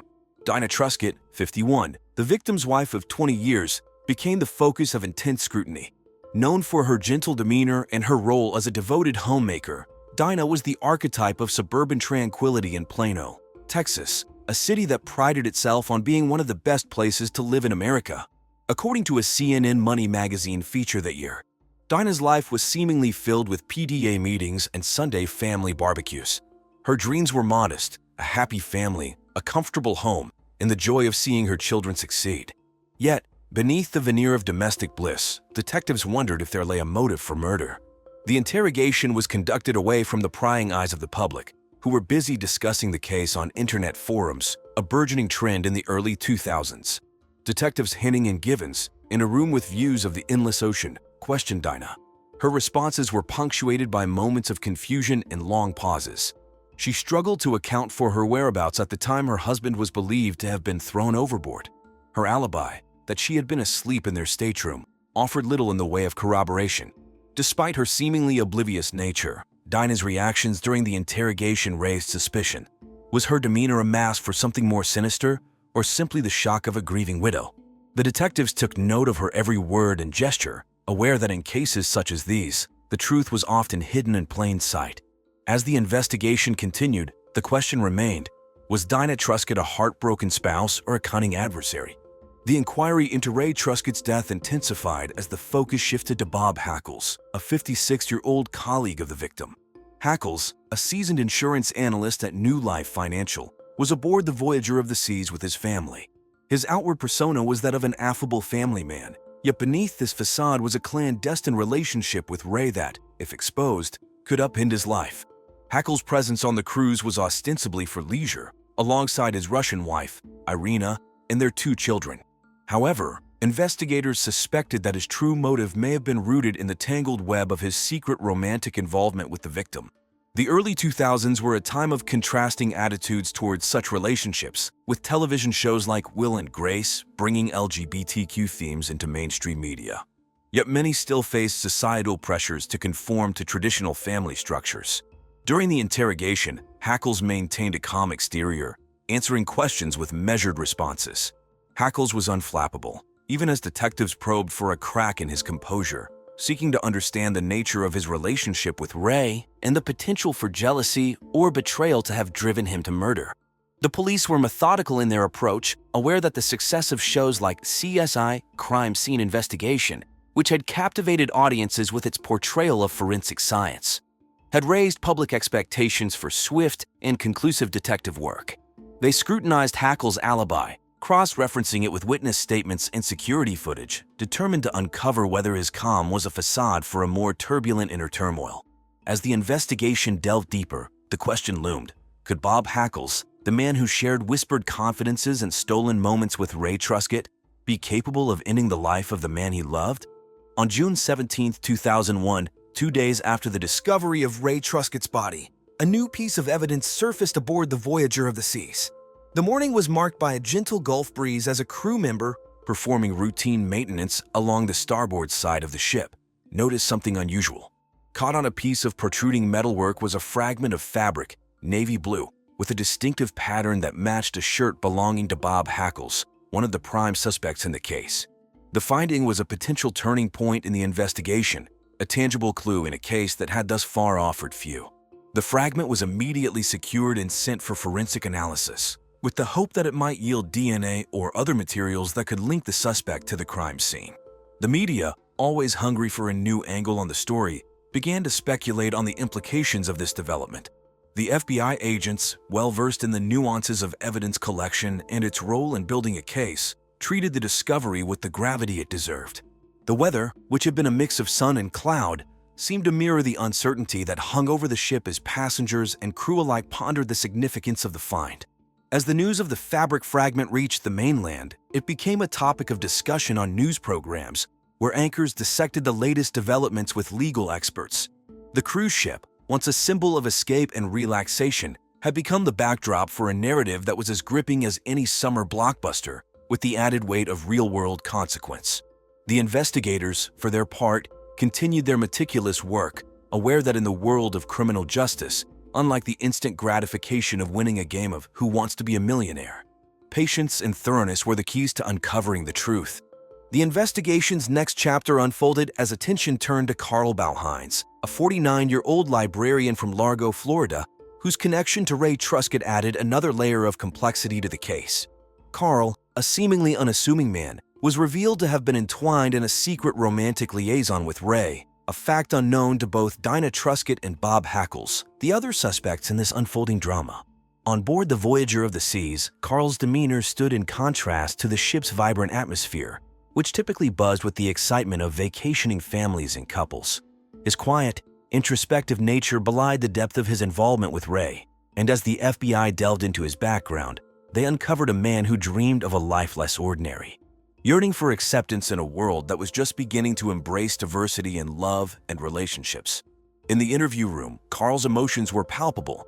He vacillated between anger and profound sadness, his dreams of a future with Ray now irreparably shattered. For Carl, there was no escape from the harsh glare of suspicion that now shone upon him. His responses to the FBI's probing questions were tinged with desperation as he struggled to reconcile his clandestine relationship with the brutal end it had met. As the investigation wore on, the public followed the case with the same fervor as they did the unfolding saga of Gary Condit and Chandra Levy, a scandal that dominated the news cycles. The question on everyone's mind was whether Carl Bauhines, a man who sought solace in the quiet corridors of a library, could be capable of a crime as loud as murder. The investigation aboard the Voyager of the Seas culminated in a revelation that pierced the veil of mystery surrounding Ray Truscott's death. Bob Hackles, a 56-year-old insurance analyst and secret romantic partner of the victim, emerged as the perpetrator. The evidence painstakingly gathered by the FBI pointed irrefutably to a crime of passion, a fatal encounter that transpired against the backdrop of the ship's grandeur in the Gulf of Mexico's expanse. Bob, known for his convivial demeanor and professional success, was a man whose outward life belied the turmoil within. His dreams of a concealed relationship with Ray, free from the scrutiny of society and the constraints of his own family, had been dashed by Ray's intention to leave him for Carl Bauheinz. The revelation had ignited a rage in Bob that culminated in a violent confrontation, ending with Ray's body being cast into the ocean's depths. The method was as brutal as it was definitive. Bob had pushed Ray from the balcony of their stateroom after a heated argument. The motive was clear, a mixture of jealousy, fear, and the unbearable prospect of losing Ray to another. The crime, devoid of weapons or premeditation, was an impulsive act that forever altered the course of several lives. As the news of the murderer's identity spread, the story became a subject of intense media scrutiny. Outlets like the Washington Post and the Wall Street Journal typically focused on the economic downturn and the recently introduced tax cuts by President George W. Bush, now found space on their front pages for the sordid details of the case. Bob Hackles, once a respected member of his professional community, now faced the stark reality of his actions. His life, once interwoven with the fabric of Ray's, had unraveled in a moment of uncontrolled fury.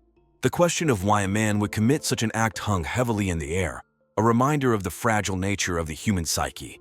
The climactic turn in the investigation aboard the Voyager of the Seas came on the morning of June 20, 2001.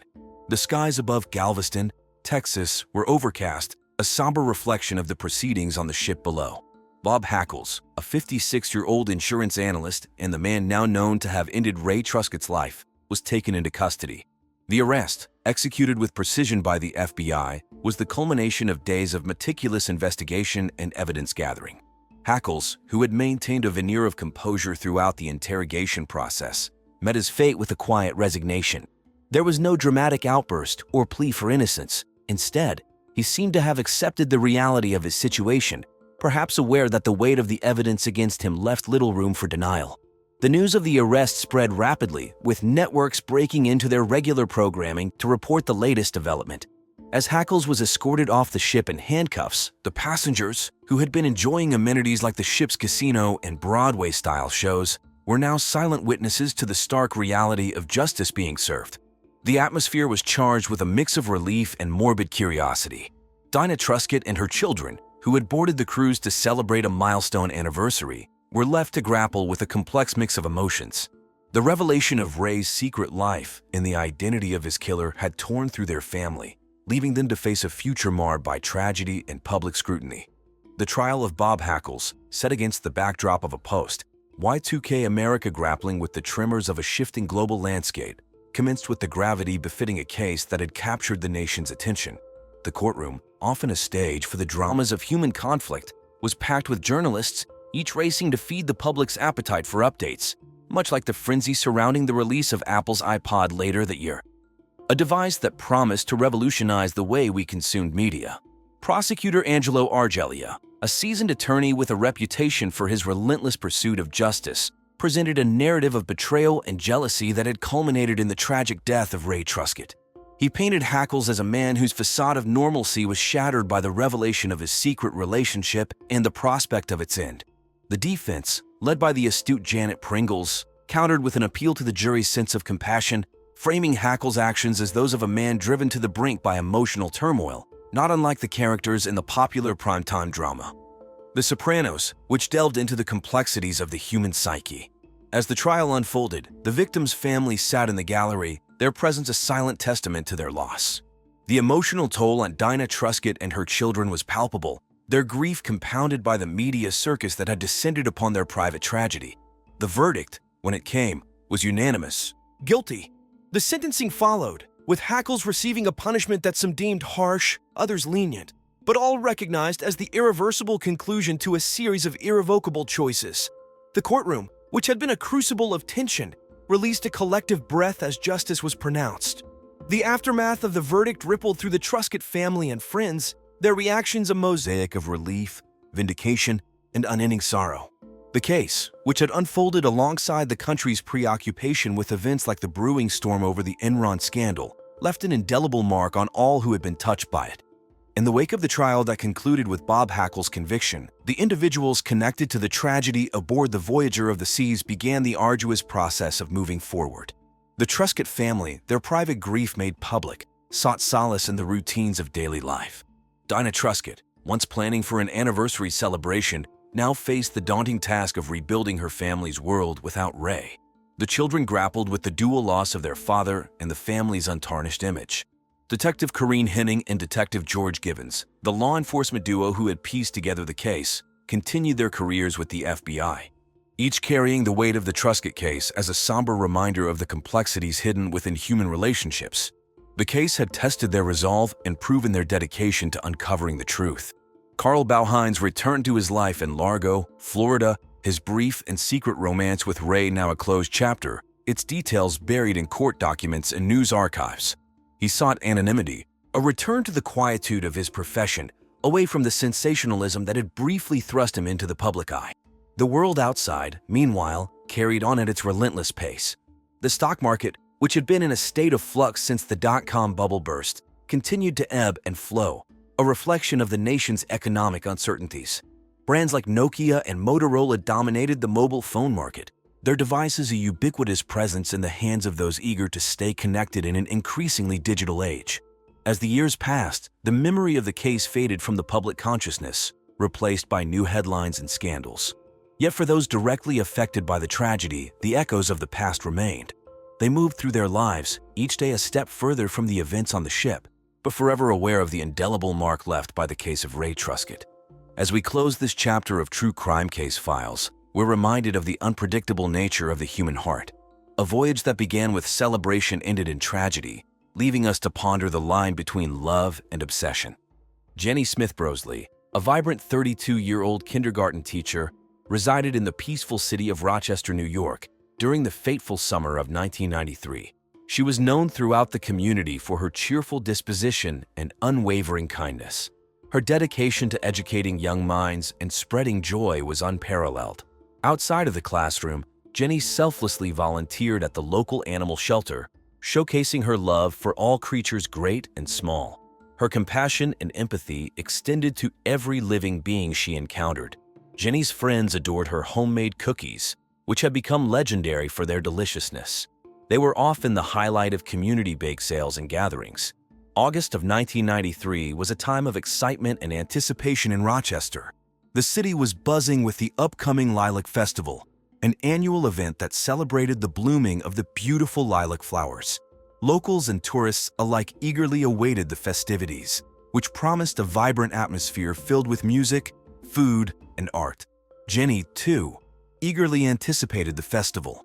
She had planned to take her kindergarten class on a field trip to Highland Park, where the festival was held.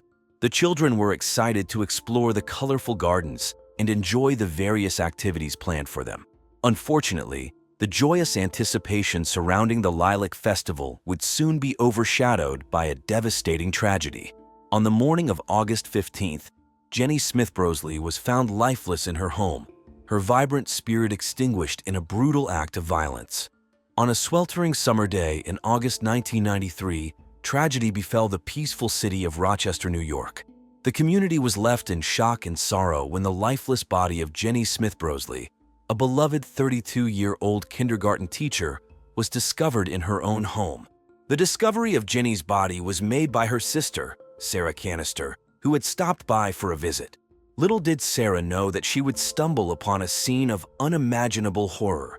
As she entered Jenny's home, a wave of unease washed over her, sensing that something was terribly wrong.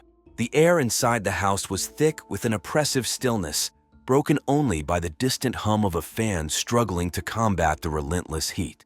The scent of freshly baked cookies, once a comforting aroma synonymous with Jenny's presence, hung in the air, now tainted by an underlying sense of dread. Sarah's heart sank as she reached the living room, where Jenny's lifeless body lay sprawled on the floor. Her once vibrant friend now appeared pale and lifeless, her eyes vacant and devoid of the spark that had always defined her. It was a sight that would forever haunt Sarah's memory. Overwhelmed by grief and shock, Sarah's trembling hands fumbled for the kitchen phone. She dialed the emergency number with trembling fingers, her voice quivering as she relayed the devastating news to the authorities. The sound of sirens wailed in the distance, growing louder with each passing second. As the gravity of the situation began to unfold, news of Jenny's tragic demise spread like wildfire through the close-knit community of Rochester. The local newspaper, the Rochester Times, wasted no time in reporting the shocking incident. Local television news crews descended upon the scene, their cameras capturing the somber atmosphere that now enveloped Jenny's once vibrant neighborhood. As investigators meticulously combed through the evidence, the community remained on edge, grappling with a sense of fear and uncertainty. Who could have committed such a heinous act against a woman known for her unwavering kindness and selflessness? The answers remained elusive, leaving a city in mourning and a void that could never be filled. The Rochester Police Department wasted no time in launching a full-scale investigation into the tragic death of Jenny Smith Brosley, the beloved kindergarten teacher whose life was cut short in a heinous crime. Leading the investigation were husband and wife detective duo Joseph and Lisa Anderson, known for their relentless pursuit of justice. Arriving at the crime scene, located in the quiet suburban neighborhood of Rochester, the detectives were met with a sense of unease. The warm August air hung heavy with anticipation as they approached the modest two-story house where Jenny's lifeless body had been found. With a keen eye for detail, Detective Joseph Anderson meticulously surveyed the exterior of the house. The neatly manicured lawn, adorned with vibrant flowers, stood in stark contrast to the grim reality that awaited them inside. The front door, a sturdy oak structure, showed no signs of forced entry, leaving the detectives puzzled as to how the killer gained access to the home. As they stepped into the house, a wave of silence enveloped them. The air was thick with a sense of foreboding, as if the walls themselves held the secrets to Jenny's untimely demise. The detectives were careful not to disturb any potential evidence as they made their way through the meticulously organized rooms. In the kitchen, Lisa Anderson's sharp eyes were drawn to a batch of freshly baked cookies sitting on the counter. The aroma of chocolate chips filled the room, a bittersweet reminder of the joy Jenny had brought to her students and friends. But beneath the surface of that innocent scene, a sinister truth awaited discovery. With gloved hands, Lisa carefully collected samples of the cookies, suspecting that they held the key to unraveling the mystery. The cookies were sent to the crime lab for analysis, where experts would determine if they contained traces of the lethal poison, cyanide. The meticulous work of the Anderson detectives would prove crucial in uncovering the truth behind Jenny's tragic end. With each passing day, they delved deeper into the web of deceit, determined to bring the perpetrator to justice and provide closure to a grieving community. The initial suspect in the investigation of Jenny Smith Brosley's tragic murder was none other than her estranged husband, Mark H. Smith. At 35 years old, Mark worked as an engineer for the renowned photography company, Kodak, a name that resonated with many in August of 1993. Known for his reserved nature and occasional outbursts of anger, Mark was taken into custody for questioning as the police sought to uncover any possible motive for his wife's untimely demise. As the investigation unfolded, the police delved into the couple's relationship, peeling back the layers of their troubled marriage. Neighbors recounted hearing heated arguments emanating from the Smith Brosley residence, raising suspicions about the state of their union. Friends and colleagues were interviewed, shedding light on the couple's tumultuous history, which included allegations of infidelity and financial strain. Detectives Joseph and Lisa Anderson, a husband and wife team known for their tenacity and attention to detail, meticulously combed through Mark's personal and professional life. They scoured his workplace, questioning colleagues and superiors, hoping to unearth any clues that could connect him to the crime. The Kodak campus, a bustling hive of activity, was abuzz with speculation as news of the investigation spread like wildfire. Meanwhile, the media circus surrounding the case reached a fever pitch. Local newspapers, such as the Rochester Democrat and Chronicle, dedicated column inches to dissecting the details of the crime.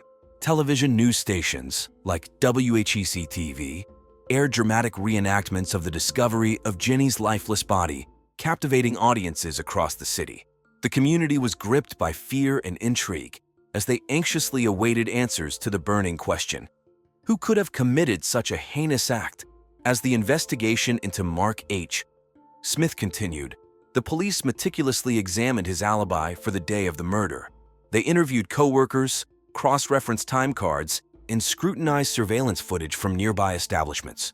Despite their best efforts, no concrete evidence linking Mark to the crime could be found.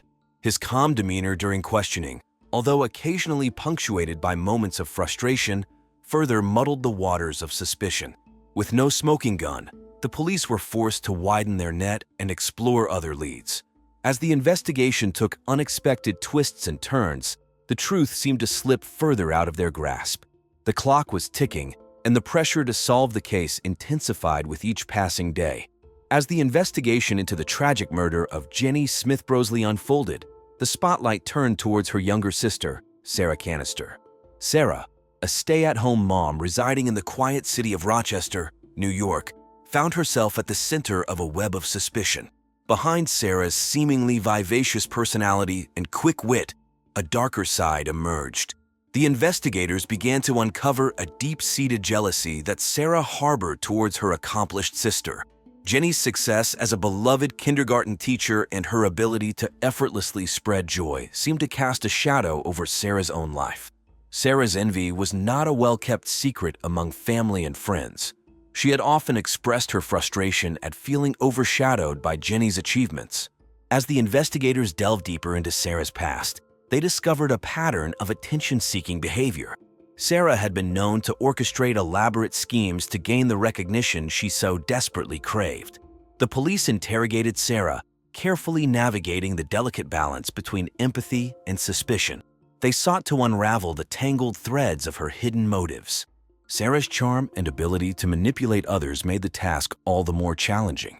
She skillfully evaded direct questions, leaving the investigators with more questions than answers. With each passing day, the web of suspicion around Sarah grew tighter. The investigators tirelessly pursued every lead, meticulously analyzing phone records, financial transactions, and witness testimonies. They sought to piece together the puzzle that would bring justice to Jenny's memory. In a significant breakthrough in the investigation into the tragic murder of beloved kindergarten teacher Jenny Smith Brosley, the police stumbled upon a hidden diary that may have held the key to unraveling the mystery. The shocking discovery of this diary, belonging to Jenny's younger sister, Sarah Canister, shed new light on the case and exposed a web of envy and resentment. On a cloudy day in late August 1993, while combing through Sarah's belongings, the investigators stumbled upon a dusty old diary tucked away in a forgotten corner of her closet. As they leafed through its pages, they were confronted with a chilling account of Sarah's deep-seated jealousy towards her sister. The diary revealed Sarah's feelings of being overshadowed by Jenny's achievements and her desperate longing for attention. The diary entries painted a vivid picture of Sarah's inner turmoil. She expressed her envy towards Jenny's popularity, her success as a teacher, and her renowned homemade cookies. Sarah's words dripped with bitterness and resentment, revealing a side of her that had remained hidden from those closest to her. The investigators were taken aback by the depth of Sarah's emotions and the lengths she was willing to go to gain the spotlight. They meticulously analyzed the diary, scrutinizing every word for clues that could link Sarah to Jenny's untimely demise. The entries hinted at a brewing storm of anger and frustration, creating a motive that the investigators had been desperately searching for. With this newfound evidence, the investigators were determined to delve deeper into Sarah's psyche, seeking to understand the extent of her resentment and whether it had driven her to commit such a heinous act. They planned to interview friends and acquaintances, hoping to uncover any additional information that could corroborate the diary's revelations. The diary had become a crucial piece in the puzzle, providing a glimpse into the mind of a potential killer. The investigators were now faced with the daunting task of connecting the dots and bringing justice to Jenny's grieving family. In the midst of the investigation into the tragic murder of Jenny Smith Brosley, a new suspect emerged from the shadows. Dr. Edward Bleach, a well-respected family physician, found himself under the scrutinizing gaze of law enforcement. The police, driven by an insatiable thirst for justice, sought to uncover the truth behind this heinous crime. Dr. Bleach, known for his medical expertise and dedication to his profession, had long been a pillar of the community. However, as the detectives delved deeper into his past, a different side of the doctor began to emerge. It was discovered that the Smith family, whom he had treated in the past, had sued Dr. Bleach for malpractice, alleging that his negligence had resulted in the blinding of several family members. This lawsuit had left a deep-seated grudge within the doctor's heart, a smoldering fire of resentment that could potentially drive him to commit a horrific act. As the investigators questioned Dr. Bleach, they unearthed a trove of unsettling details. The doctor's alibi for the day of Jenny's murder was flimsy at best, with no concrete evidence to support his claims. Furthermore, witnesses reported seeing him in the vicinity of Jenny's residence on that fateful day. The police painstakingly cross-referenced phone records, credit card statements, and surveillance footage, building a compelling case against the doctor. To further complicate matters, a series of anonymous letters had been sent to local news outlets, hinting at Dr. Bleach's involvement in the crime. These letters, postmarked from various cities across the country, contained chilling details that only someone intimately familiar with the case could know. The police, in collaboration with the FBI, analyzed the handwriting and linguistic patterns of the letters, hoping to find a clue that would lead them closer to the truth. As the investigation unfolded, the media circus surrounding the case intensified. The airwaves crackled with discussions on talk radio shows, as armchair detectives offered their own theories and opinions. The city of Rochester, usually known for its serene beauty and picturesque landscapes, was now gripped by a sense of unease and fear. As the summer of 1993 drew to a close, the investigation into the murder of Jenny Smith Brosley took an unexpected turn. The police, armed with mounting evidence and a growing sense of urgency, were closing in on their suspect. But would Dr. Edward Bleach's calm demeanor crack under the weight of their relentless pursuit? Only time would tell. After an exhaustive investigation, law enforcement officials finally cracked the case surrounding the tragic murder of beloved kindergarten teacher Jenny Smith Brosley. The shocking revelation left the community of Rochester, New York, in a state of disbelief and mourning. The perpetrator of this heinous crime was identified as none other than Jenny's own sister, Sarah Canister. The motive behind this unimaginable act appeared to be a toxic combination of sexual jealousy and deep-rooted resentment towards her successful sibling. As the investigation unfolded, detectives stumbled upon a hidden diary belonging to Sarah. This diary, filled with disturbing entries, detailed her envy and bitterness towards Jenny's accomplishments. It provided a chilling glimpse into Sarah's troubled psyche and shed light on her sinister intentions. The plot thickened when evidence emerged that Sarah had seduced Jenny's estranged husband, Mark H. Smith, in an attempt to use her sexuality to manipulate him into aiding her in the murder. Mark, vulnerable and susceptible to Sarah's advances, became an unwitting pawn in this twisted game of deceit and betrayal. The police, armed with irrefutable evidence, swiftly apprehended Sarah. Her arrest sent shockwaves through the community, as the true extent of her malevolence was laid bare for all to see. The once vibrant and vivacious Sarah had been harboring a dark secret, hidden beneath a facade of charm and wit. The revelation of Sarah's guilt left the victim's family shattered. Struggling to come to terms with the shocking betrayal, friends and loved ones of Jenny Smith Brosley have expressed their disbelief, grappling with the fact that someone so close to her could be capable of such a heinous act. The trial that followed the shocking revelation of Sarah Canister as Jenny Smith Brosley's murderer was filled with intense emotions and gripping courtroom drama. The trial took place in the historic Monroe County Courthouse, a grand building that had witnessed countless legal battles over the years. The courtroom was packed with reporters from local newspapers such as the Democrat and Chronicle, as well as television crews from stations like WROC-TV. The eyes of the nation were on Rochester as this high-profile case unfolded.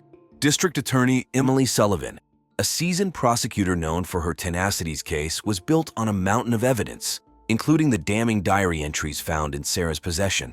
These entries, written in Sarah's own hand, revealed her deep-seated jealousy and resentment towards her sister. The jury listened intently as the prosecution meticulously dissected each entry, painting a vivid picture of Sarah's motive and her calculated plan to eliminate her sister. To counter the prosecution's case, Sarah's defense attorney, Jacqueline Humbert, employed a range of tactics. Humbert called into question the reliability of the diary entries, arguing that they could have been fabricated or misinterpreted. She also attempted to cast doubt on the credibility of the witnesses, highlighting inconsistencies in their testimonies. After days of deliberation, the jury reached a unanimous verdict. Sarah Canister was found guilty of first-degree murder. The courtroom erupted in a mix of relief and sorrow. The victim's family, though relieved that justice had been served, could not escape the pain of their loss. Sarah, now convicted of this heinous crime, was led away in handcuffs, her face a mask of disbelief. The sentencing phase of the trial followed shortly after. In the end, the judge delivered his sentence: life imprisonment without the possibility of parole. The courtroom fell silent as the weight of the sentence sank in. Sarah, now condemned to spend the rest of her days behind bars, was led away, her fate sealed. As the trial concluded, the impact of this tragic case reverberated through the lives of the victim's friends and family. They were left to grapple with the shocking betrayal and the loss of a beloved sister and friend. The trial also left a lasting impression on the community, reminding them of the darkness that can lurk beneath the surface of even the most seemingly ordinary lives. In the aftermath of the highly publicized trial that captivated the nation, the lives of all those involved took divergent paths. Mark H. Smith, the grief-stricken widower, sought solace in therapy and support groups, desperately trying to navigate the treacherous journey of healing. Haunted by guilt and plagued by the memories of his beloved wife, Mark found comfort in the warm embrace of his family and friends. Meanwhile, Sarah Canister, the convicted murderer, began her life sentence in a maximum security prison. Stripped of her freedom and facing the harsh reality of her actions, Sarah was left to confront the consequences of her heinous crime. Behind bars, she faced a long and arduous road towards redemption, with little hope of ever regaining the trust of those she had betrayed. The dedicated police investigators, Joseph and Lisa Anderson, continued their tireless pursuit of justice in other cases. Driven by a deep sense of duty and a burning desire to protect their community, they tirelessly worked to bring closure to other victims and their families. Their commitment to upholding the law and ensuring the safety of their fellow citizens remained unwavering. August of 1993 will forever be etched in the collective memory of the community as they grappled with the shocking betrayal and the profound impact it had on their lives. The trial had dominated headlines, capturing the attention of the nation and leaving an indelible mark on the city of Rochester. As we conclude this episode of True Crime Case Files, we are reminded of the darkness that can lurk behind closed doors. The tragic tale of Jenny Smith Brosley serves as a cautionary reminder of the depths to which jealousy and resentment can drive a person. Through the tireless efforts of law enforcement and the resilience of the victim's loved ones, justice was ultimately served. Jennifer Lee Trelegy, a 34-year-old resident of Mesa, Arizona, was a dedicated and ambitious woman. In July of 2008, Jennifer's life seemed to be on track for success. She held the position of chief telemarketer at Credit Cards for Kids, an operation said to be, quote, committed to helping children build a secure financial future. Jennifer's unwavering dedication to her job made her a respected figure within the organization. Outside of work, Jennifer was an active member of her community. She volunteered at the local homeless shelter, organizing food drives and fundraising events. Her selflessness and genuine care for others made her a beloved figure in Mesa. Jennifer's commitment to her community was even recognized by the local newspaper, the Mesa Tribune, which featured her in an article highlighting her efforts to make a positive impact. Beyond her professional and charitable life, Jennifer's warm-hearted nature extended to her family and friends. She cherished every moment spent with her loved ones, making sure to create lasting memories. Her positive outlook on life and determination to make a difference in the world made her a beacon of hope for those who knew her. But little did Jennifer know that her seemingly perfect life was about to take a dark and unexpected turn. Jennifer's story takes an unexpected turn when she becomes suspicious of her husband's involvement in a secretive gym group. Curiosity gets the better of her, and she embarks on a journey to uncover the truth. Little did she know that this decision would lead her down a path filled with danger and intrigue. As we delve deeper into this case, we will explore the details surrounding Jennifer's life, her aspirations, and the events that transpired in the blisteringly hot Arizonan summer of 2008. Stay tuned for the shocking revelations that lie ahead. On a scorching summer day in July 2008, tragedy struck the peaceful suburban neighborhood of Mesa, Arizona. Jennifer Lee Trelegy, a 34-year-old woman known for her dedication and warm-hearted nature, met a gruesome and untimely end within the walls of her own home. The details of this heinous crime sent shockwaves through the community, leaving residents fearful and on edge. It was Jennifer's close friend, Stacy Brewer-Guyton, who made the horrifying discovery. As she entered Jennifer's home that day, expecting to find her vibrant and full of life, she was instead met with a scene of unimaginable horror. Jennifer lay lifeless on the floor, her body bearing the brutal marks of over 30 stab wounds inflicted with a steak knife. The sheer violence and cruelty of the act sent shivers down Stacy's spine, leaving her overwhelmed with shock and disbelief. The authorities were immediately contacted, and a sense of urgency filled the air. As news of Jennifer's tragic fate spread, the community rallied together in grief and solidarity. Vigils were held, and heartfelt tributes poured in from friends, family, and even strangers who had been touched by Jennifer's kindness. The media, always hungry for sensational stories, descended upon Mesa, eager to uncover every detail and bring the truth to light. As the days turned into weeks, the weight of the unsolved crime hung heavy over the neighborhood. Fear and suspicion lingered in the air, casting a shadow over once trusting relationships.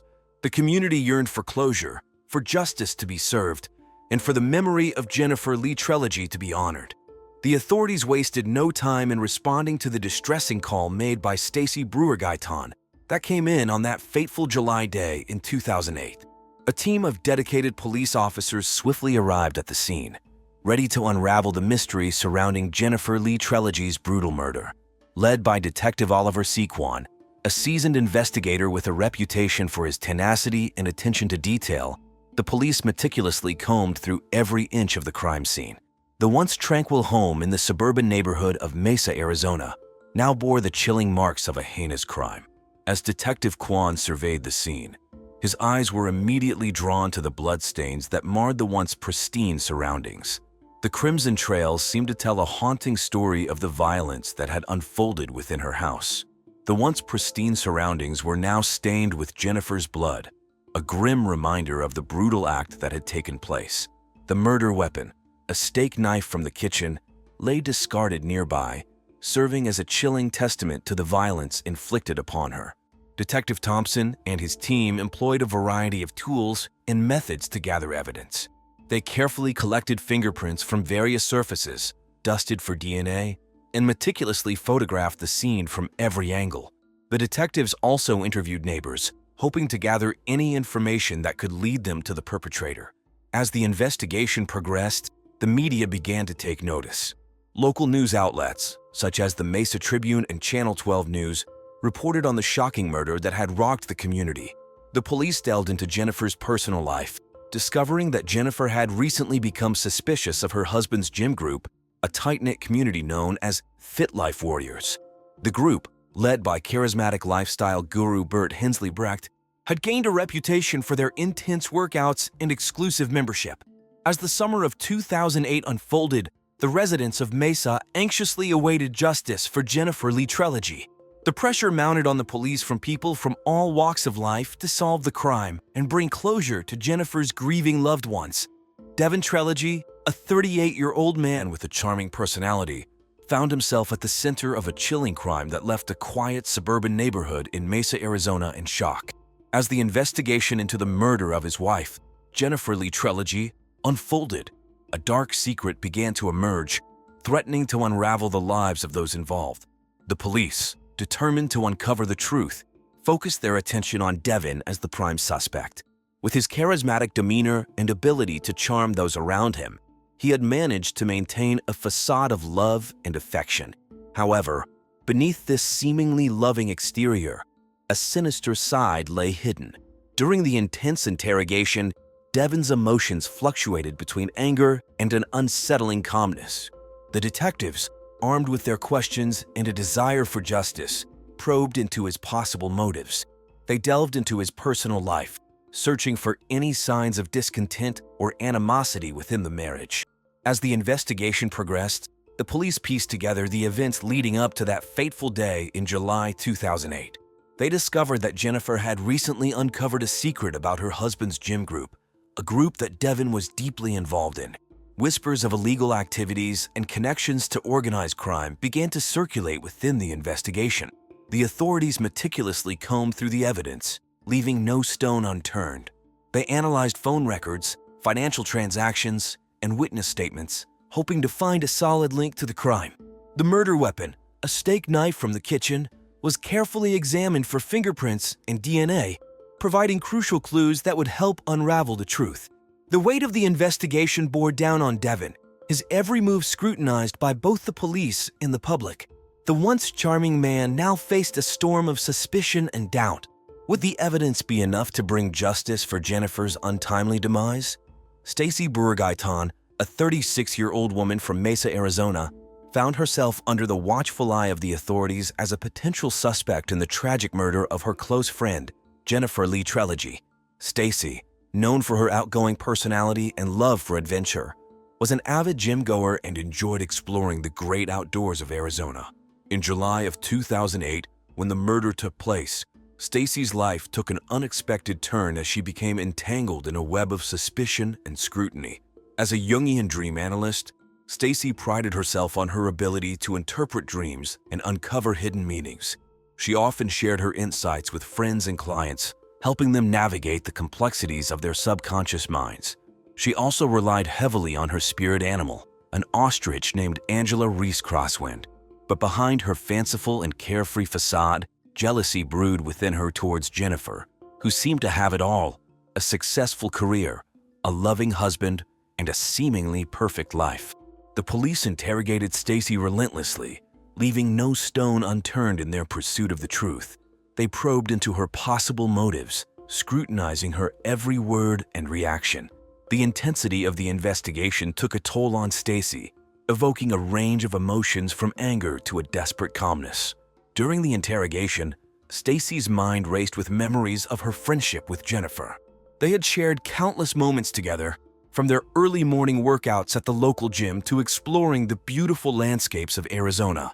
Stacy couldn't help but feel a pang of envy whenever Jennifer's achievements were celebrated, as if her own accomplishments paled in comparison.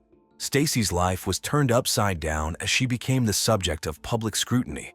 Her every move was dissected and analyzed by armchair detectives and gossip-hungry journalists.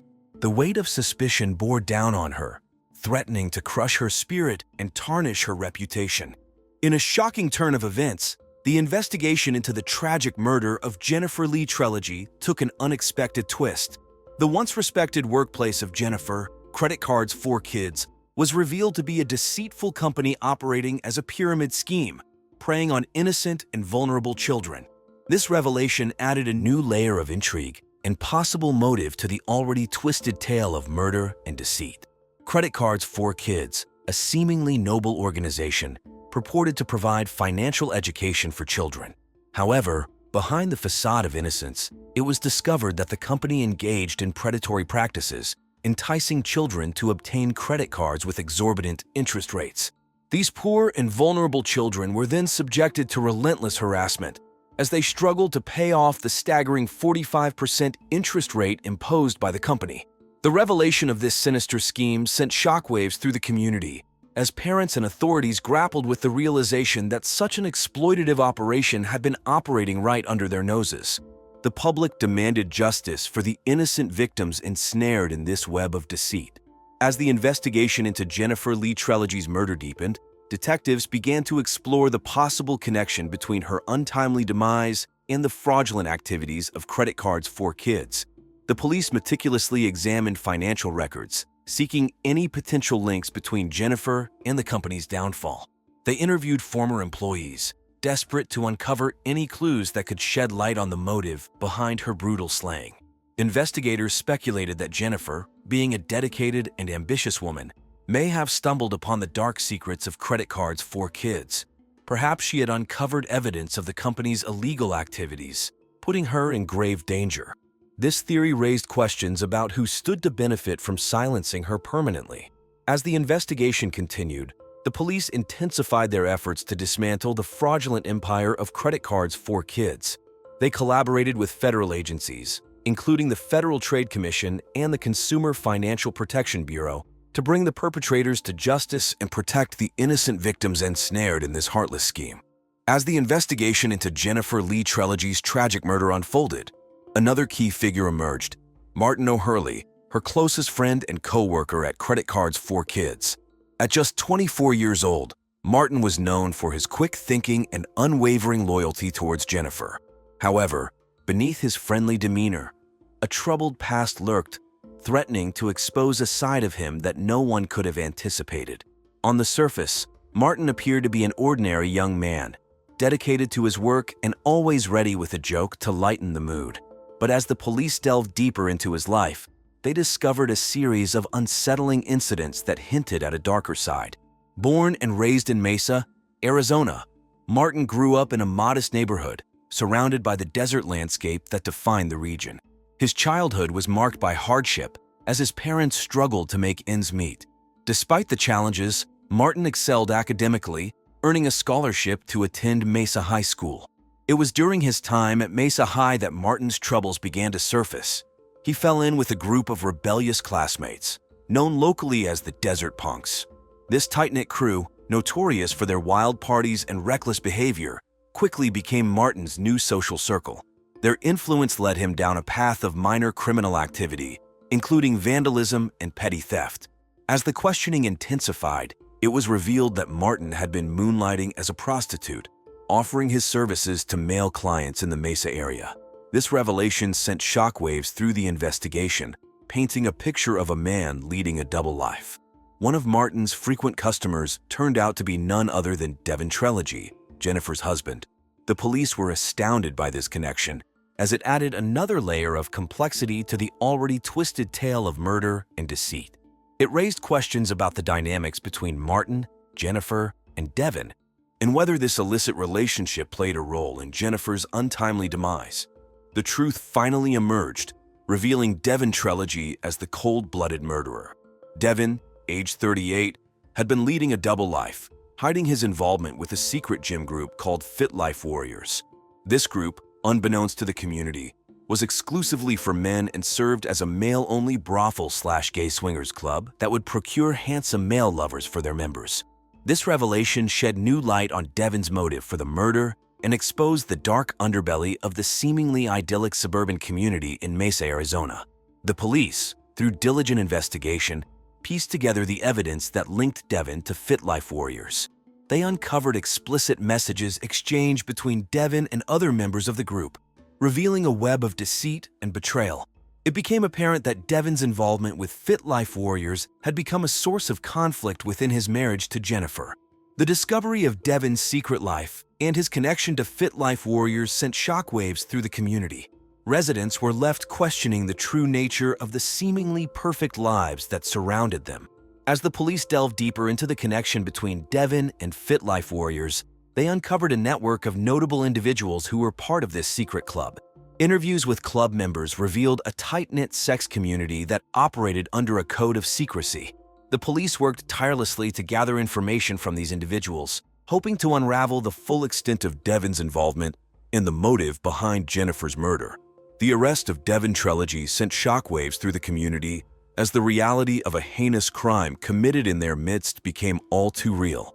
The community, still reeling from the revelations surrounding Fit Life Warriors, came together to support Jennifer's family and honor her memory. The impact of this tragic event would forever leave its mark on Mesa, Arizona, serving as a reminder that darkness can lurk behind even the most seemingly idyllic facades. The trial that followed Jennifer Lee Treleage's tragic murder in July 2008 brought the community together as they sought justice for the beloved woman whose life was brutally cut short. The courtroom was filled with tension and raw emotions as the prosecution and defense presented their cases, each vying to sway the jury's decision. The prosecution, led by determined prosecutor Angela Koss, known for her track record of successful convictions, meticulously laid out the evidence against the prime suspect, Devin Trelegy. They presented the jury with a compelling argument, weaving together a narrative that painted Devin as a man driven by secrets and betrayal. The prosecution called upon witnesses who testified to Devin's volatile temper and his connection to the murder weapon, a steak knife found in the Trelegy household. The defense, represented by Cole Robbie, a skilled attorney renowned for his ability to cast doubt on the prosecution's claims, sought to challenge the evidence presented. They questioned the reliability of the witnesses, highlighting inconsistencies in their testimonies.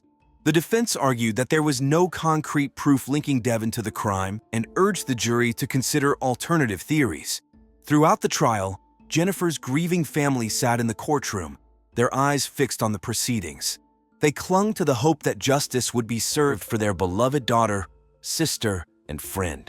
Friends and supporters of Jennifer filled the gallery, their presence a testament to the impact she had on their lives. As the trial progressed, the media frenzy surrounding the case intensified. Local newspapers, such as the Mesa Tribune, dedicated coverage to the trial, providing daily updates on the proceedings. Television news stations, including Channel 8 News, broadcasted reports from outside the courthouse, capturing the public's attention. After days of deliberation, the jury reached a verdict. The courtroom fell silent as the jury foreperson stood and announced that Devin Trelegy was found guilty of first-degree murder. The room erupted with a mix of relief and sorrow.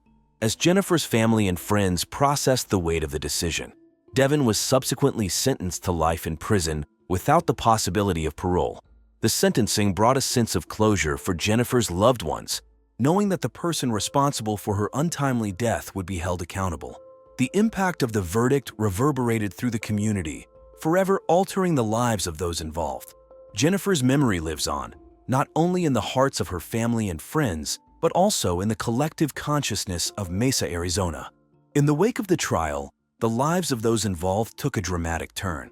Martin O'Hurley, Jennifer's best friend and co-worker, found solace in the support of his friends and family.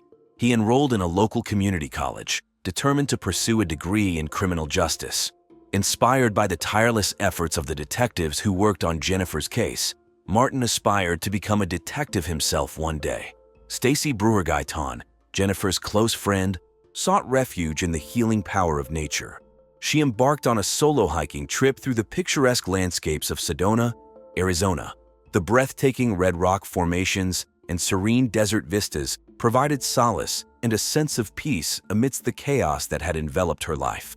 Stacy documented her journey on her blog, Wandering Spirit, where she shared her experiences and reflections with her growing community of followers.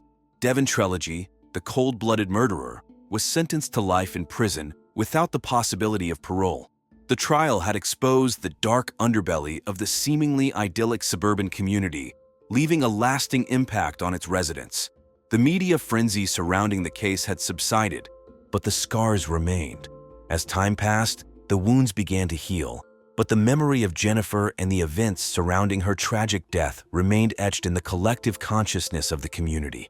The impact of the case had forever altered the lives of those involved, serving as a somber reminder of the fragility of life and the importance of justice. As we conclude this episode of True Crime Case Files, we are reminded of the chilling events that unfolded in Mesa, Arizona in July 2008. Jennifer Lee Trelegy's life was tragically cut short, exposing a web of secrets, deceit, and betrayal. This story serves as a haunting reminder that darkness can lurk within the seemingly ordinary, and that the pursuit of truth can unveil the most unsettling realities. Join us next time as we delve into another captivating true crime case. Paula Kimley Ross was a 38-year-old nurse living in Toronto, Ontario. She worked at Toronto General Hospital, one of the largest and most well-known hospitals in the city. Paula was known for her compassion and dedication to her job. Her co-workers and patients appreciated her caring nature and exceptional skills. She was the kind of nurse who always went the extra mile to help others. Outside of work, Paula was outgoing and loved spending time with her friends and family. She had a passion for fishing and often went to Lake Ontario on weekends to relax and enjoy nature. Paula grew up in the nearby city of Waterloo and attended the University of Toronto, where she earned her nursing degree. She had a close relationship with her parents, Margaret and John Kinley, who still lived in the house where she grew up. Paula also had a younger brother, Michael, who worked as a teacher in a nearby school. They often had family dinners and spent holidays together. Her friends described her as bubbly and full of life, always ready to lend a helping hand or share a laugh. She was known for her love of coffee from Tim Hortons, often seen with a cup in hand during her shifts. Paula's personal life was complicated. Paula had a boyfriend named James Deacon. James was married, and their affair was filled with trust issues and frequent arguments. Paula confided in her best friend and ex-lover, Emma Kwong, about her troubles and dreams of finding happiness and peace. She hoped to sort out her relationships and move forward with a fresh start. In the days before her death, Paula was busy with her work at the hospital. She was involved in a new project aimed at improving patient care and was excited about the positive changes it would bring. She spent her evenings chatting with Emma, planning a weekend fishing trip to clear her mind and find some peace. On the last day of her life, Paula had a long shift at the hospital, but still found time to call her mother and make plans for a family dinner the following week. On October 12, 2012, a chilly Friday morning, Toronto was waking up to a crisp autumn day. The leaves were turning shades of orange and red, and the air was cool. Paula's neighbor, Robert Chu, noticed that her apartment seemed unusually quiet. Robert, a retired postman, often saw Paula in the mornings, either heading to work or out for a jog. But for the past few days, he hadn't seen her at all. This worried him. Robert decided to check on Paula. He walked over to her apartment and knocked on the door. But there was no answer. He called out her name, but the apartment remained silent. Feeling uneasy, Robert tried the door and found it unlocked. He stepped inside and immediately sensed something was wrong. The apartment was eerily quiet, and a strange smell lingered in the air. As Robert walked through the hallway, he noticed the living room was in disarray. Furniture was overturned, and there were signs of a struggle. His heart raced as he moved towards the kitchen. That's when he saw Paula. She was lying on the floor, surrounded by a pool of blood. Her body was horribly mutilated, with her limbs missing and her throat slit so severely that she was almost beheaded. Overwhelmed with shock and fear, Robert stumbled backward and nearly fell. He fumbled for his phone and dialed 911, his hands shaking. When the operator answered, Robert's voice was trembling as he described the gruesome scene. The operator tried to calm him down and assured him that help was on the way. While waiting for the police, Robert stood outside Paula's apartment, staring blankly at the ground. He couldn't believe what he had just seen. A few minutes later, sirens wailed in the distance, growing louder as they approached. 2 police cars pulled up, followed by an ambulance. Officers quickly exited their vehicles and approached Robert, who directed them to Paula's apartment. The officers entered cautiously, guns drawn, and were met with the same horrific sight that had stunned Robert. They immediately secured the scene and called for additional backup, including homicide detectives and forensic experts. Paramedics arrived but quickly realized there was nothing they could do for Paula. The news of Paula's death spread quickly through the neighborhood and soon made headlines. Local media outlets, such as the Toronto Star and CP24, covered the shocking story. Neighbors gathered in small groups, talking in hushed tones about the brutal murder that had occurred in their quiet community. The police arrived quickly at Paula's apartment on the morning of October 12, 2012. Detective Zara Singh and her partner, Detective Mark Benson, were in charge of the investigation. Detective Singh, known for her sharp intuition and calm demeanor, led the team. Detective Benson, experienced and methodical, supported her every step of the way. The crime scene was horrifying.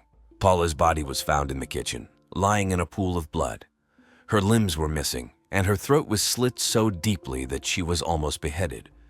The living room showed signs of a violent struggle. Furniture was overturned, and items were scattered across the floor. Blood spatter patterns indicated a fierce fight had taken place. Detectives Singh and Benson examined the scene closely. They noted that the attack appeared personal, likely driven by intense anger or jealousy. The brutal nature of the wounds suggested a crime of passion. They knew they had to act quickly to find the killer. The forensic team arrived shortly after the detectives. They began by photographing the entire apartment, capturing every detail. They used luminol to detect any hidden bloodstains, which glowed under a special blue light. Fingerprint powder was dusted on surfaces to gather prints. The team also collected hair and fiber samples for further analysis. Detective Singh spoke to Robert Chu, Paula's neighbor who had found her body. He was still shaken, his voice trembling as he recounted the events of that morning. Robert described Paula as a friendly and caring neighbor, and he couldn't think of anyone who would want to harm her. While the forensic team worked inside, Detectives Singh and Benson canvassed the neighborhood. They spoke to other neighbors and nearby shop owners, asking if they had seen or heard anything unusual in the days leading up to the murder. Some neighbors reported hearing loud arguments from Paula's apartment, while others mentioned seeing unfamiliar people around. The detectives also reviewed security footage from nearby stores and street cameras. They hoped to spot anyone entering or leaving Paula's apartment around the time of the murder. They paid particular attention to footage from a nearby Tim Hortons, Canada's favorite coffee shop where Paula was known to visit regularly. As the day progressed, the evidence collected from the crime scene began to paint a clearer picture of the events that led to Paula's death. The detectives knew they had to follow every lead and piece together the puzzle to bring justice for Paula and her grieving family. The brutal and tragic nature of Paula's murder left a deep impact on the community. Local news outlets, including the Toronto Star and CBC News, provided continuous updates, and residents anxiously awaited news of the arrest. Detectives Singh and Benson remained determined to solve the case, knowing the killer was still out there. The first suspect the police investigated was James L. Deacon, 55, an IT specialist. James was known for his intelligence and meticulous nature. He worked long hours and was often described as introverted. He had been in a volatile relationship with Paula for several months. Their relationship was full of arguments and accusations of cheating. Friends and co-workers noticed James had become increasingly paranoid and possessive in the months leading up to Paula's murder. Detectives Zara Singh and Mark Benson brought James in for questioning on the afternoon of October 13, 2012. He looked tired and nervous. During the interrogation, James's emotions swung wildly. He was clearly distressed, sometimes showing anger and other times appearing deeply sad. He denied any involvement in Paula's death, claiming he was at work at the time of the murder. He provided his work schedule and contact information for his boss and colleagues, hoping to verify his alibi. The detectives asked James about his relationship with Paula. He admitted they had frequent fights, mostly about trust issues. James said Paula was suspicious of his interactions with other women and men. He confessed that their last argument had been particularly heated. Paula had accused him of cheating, and he had stormed out of her apartment. This was 2 days before her body was found. Detective Singh pressed James on his feelings towards Paula. He admitted he still had strong feelings for her, despite their problems. He also revealed that Paula had been thinking about ending their relationship, which made him very upset. This revelation raised suspicion about his possible motive. The police then searched James' apartment and car. They were looking for any evidence that could link him to the crime. The forensic team found several items of interest, including a set of knives in his kitchen. They took these knives to the lab to compare them with the wounds on Paula's body. They also took samples of fibers and hairs found in James's car. James's co-workers confirmed he was at work on the day of Paula's murder, but detectives still had doubts. His alibi was strong, but his erratic behavior and emotional responses kept him under close scrutiny. They decided to keep a close watch on him while continuing to investigate other leads. Detectives Singh and Benson knew they needed more concrete evidence to either clear James or confirm their suspicions. The second suspect the police investigated was Emma Kwong, 35. Emma was Paula's best friend and one-time ex-girlfriend. She was known for being loyal, outspoken, and very protective of Paula. Emma worked at a small firm in Toronto. She and Paula had a very close relationship, and Emma often confided in Paula about her life and problems. Emma had a strong dislike for James and was also known to desire an affair with Paula, which made her a person of interest in the investigation. Detectives Zara Singh and Mark Benson brought Emma in for questioning on October 14, 2012. Emma appeared calm but visibly upset by the loss of her friend. She told the detectives that she had last seen Paula a few days before her death. They had met for coffee at Tim Hortons and talked about Paula's troubled relationships over a case of Timbits. Emma admitted she never liked James and had always warned Paula about him. She believed James was too controlling and not good for Paula. The detectives asked Emma about her own relationship with Paula. Emma spoke fondly of their deep friendship and past romantic involvement. She confessed she still had feelings for Paula and wished they could have been more than friends again. However, Emma insisted she would never harm Paula and wanted only the best for her. She seemed genuinely heartbroken by Paula's death. When asked about her whereabouts on the day of Paula's murder, Emma said she was at work and provided her work schedule as well as contact details for her colleagues. Her co-workers confirmed her alibi. stating that Emma had been at the office all day and had even worked late on a project. The detectives then searched Emma's apartment and car. They found nothing out of the ordinary, no signs of blood or anything linking her to the crime. However, they did find several letters and messages from Paula, which showed the close and sometimes intense nature of their relationship. These messages indicated that Paula often leaned on Emma for support during tough times, especially when dealing with James. Despite Emma's clear alibi and lack of physical evidence tying her to the crime scene, Detectives Singh and Benson couldn't ignore her strong feelings for Paula and her open dislike for James. They decided to keep Emma under observation while they continued their investigation. On October 20, 2012, a chilly and overcast Saturday morning, the Toronto Police Department received a crucial tip. An anonymous caller reported seeing a suspicious bag in a dumpster behind a local Starbucks on Queen Street West. The caller mentioned that the bag appeared out of place and had a strong, unpleasant smell. Detectives Zara Singh and Mark Benson were immediately dispatched to the location. Upon arrival, they spotted the black garbage bag in question. As they carefully opened it, they found several blood-stained items, including a kitchen knife, torn clothing, and a pair of rubber gloves. These items were promptly collected and sent to the forensic lab for analysis. The detectives hoped this new evidence would provide fresh leads.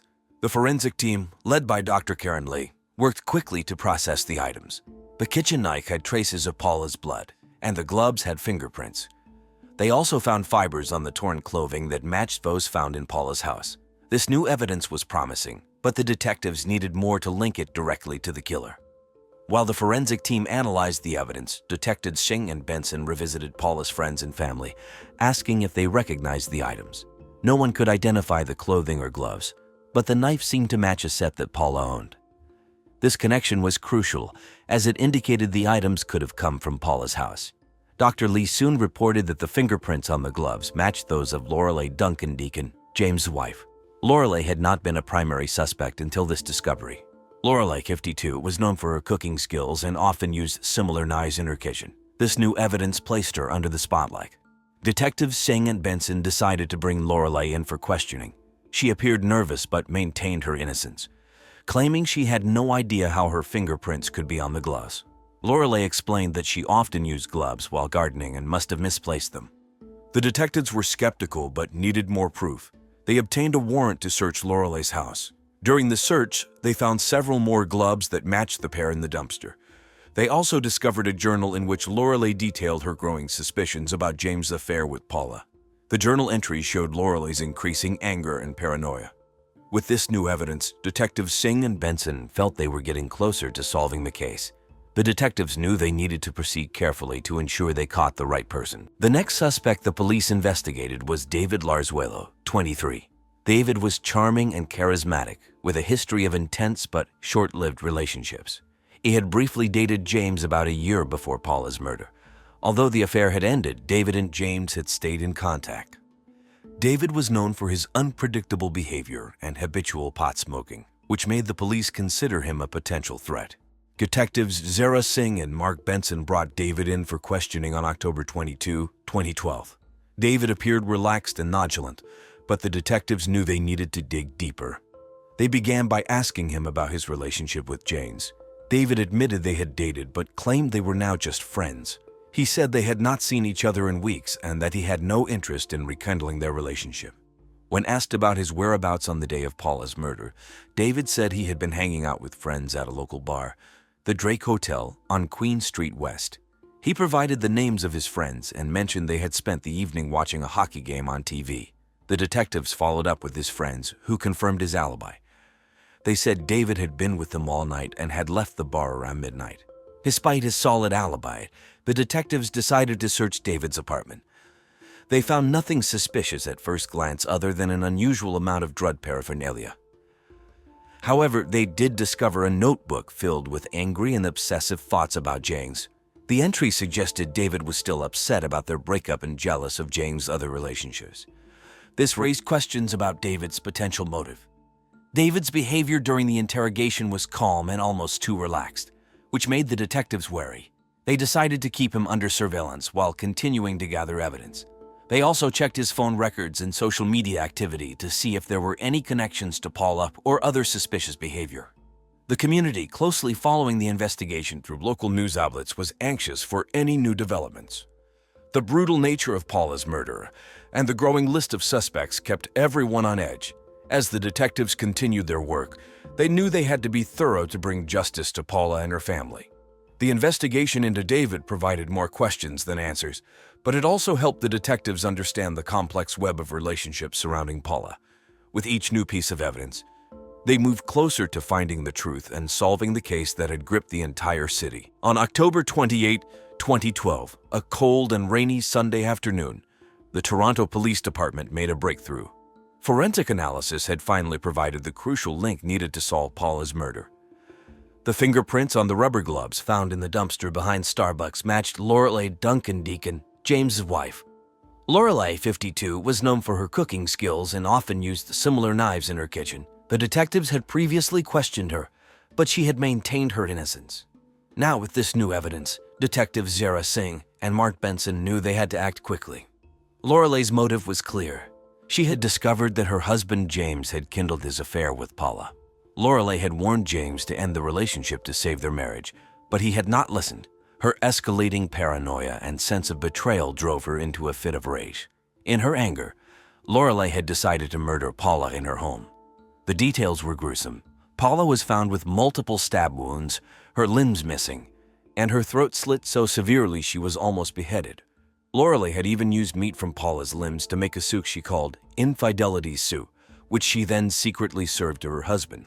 On the evening of October 28, 2012, Detective Singh and Detective Benson, along with a team of officers, arrived at Lorelei's house. It was cold and raining heavily. They knocked on the door, and Lorelei answered, looking surprised and anxious. When they told her she was under arrest for the murder of Paula Kinley Ross, Lorelei tried to maintain her composure but was visibly shaken. As Lorelei was handcuffed and taken to the police station, she remained mostly silent. She seemed to be in shock, occasionally muttering about soup and infidelity. The arrest was covered widely in the media, with news outlets reporting every detail. Paula's family was relieved to hear that the murderer had been caught. They expressed their gratitude to the police for their hard work and dedication. Paula's mother, Mary Kinley, said, "We can finally begin to heal now that we know the person responsible for this horrific act is in custody." James, on the other hand, was devastated. He had lost both his lover, and now his wife was facing serious charges. The community was also relieved but remained in shock over the brutal nature of the crime and the unexpected identity of the murderer. The detectives felt a sense of accomplishment, but knew the case was not over yet. The next steps involved preparing for the trial and ensuring that Lorelei faced justice for her heinous crime. The trial of Lorelei Duncan Deacon for the murder of Paula Kinley Ross began on January 15, 2013, in a packed Toronto courthouse. The prosecution was led by Rachel Blythe, a seasoned Crown prosecutor known for her fierce dedication to justice. Blythe, 42, presented a compelling case against Lorelei. She described the brutal nature of the crime and highlighted the overwhelming evidence, including the fingerprints on the gloves and the forensic match of the knife to Paula's kitchen. Blythe argued that Lorelei's jealousy and paranoia drove her to commit the horrific act. She pointed to Lorelei's journal entries detailing her suspicions and anger about James' affair with Paula. The prosecutor also emphasized the shocking details of how Lorelei had used parts of Paula's body to make infidelity soup, which she then served to her unsuspecting husband. Blythe's presentation was meticulous and emotionally charged, painting a vivid picture of Lorelei's calculated and gruesome actions. The defense attorney, Michael Roberts, 38, took a different approach. Roberts was known for his calm demeanor and sharp legal mind. He argued that Lorelei was mentally unstable and had acted in a moment of temporary insanity. He presented medical records showing Lorelei had been under significant stress and had a history of mental health issues. Roberts also brought in expert witnesses who testified about the impact of her deteriorating mental state on her actions. Throughout the trial, Paula's family attended every session. They listened intently, often holding back tears as the details of Paula's final moments were recounted. Mary Kinley, Paula's mother, was visibly distraught but determined to see justice served.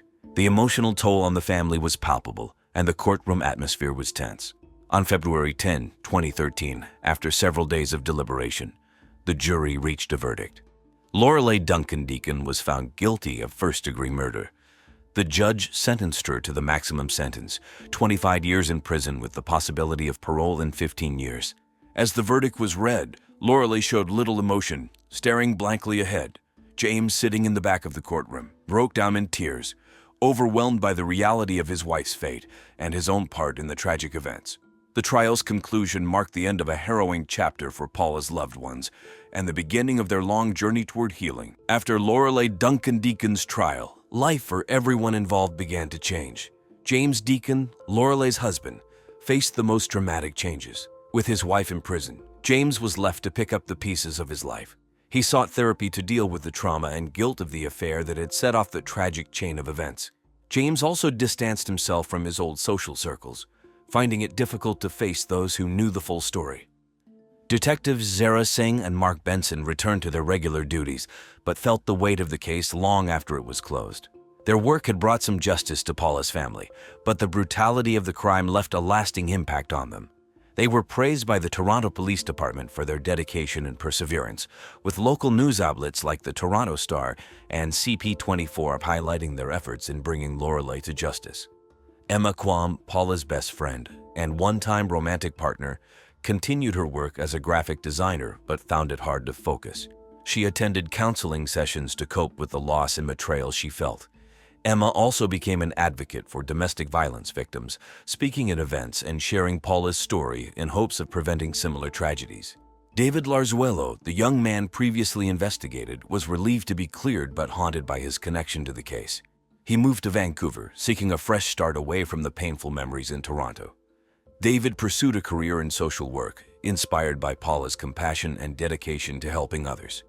Life after the trial was a mixture of healing and remembrance. Paula's legacy lived on through the positive changes and awareness her tragic death inspired. Her family and friends continued to honor her memory by living out the values she held dear: compassion, dedication, and a commitment to helping others. Sam Mitchell was a 54-year-old man living in Santa Clarita, California. He owned a pest control company called Mitchell Pest Solutions, which was well known in the community. Sam was known for his bright personality and his love for 19th century Western art. He often visited local art galleries and attended art shows, where he was a familiar face. Sam lived in a nice suburban house with his wife, Danielle Peters Mitchell. They had been married for 22 years. Danielle was 46 years old and worked as an accountant. Their marriage had its ups and downs, mainly because Sam was very private about his personal life, even with his wife. Despite the issues and rumors of Sam cheating, Danielle was always loyal to Sam. Sam was known for being kind and generous. He often donated to local charities and supported community events. People in the neighborhood liked him a lot. He had a large circle of friends who admired him for his cheerful and friendly nature. Sam had a dream of expanding his business and opening new branches in other cities. He also wanted to buy a new piece of art for his collection. Just a few days before his death, he was excited about a business deal and was planning to attend an auction of Western art in Fort Worth, Texas.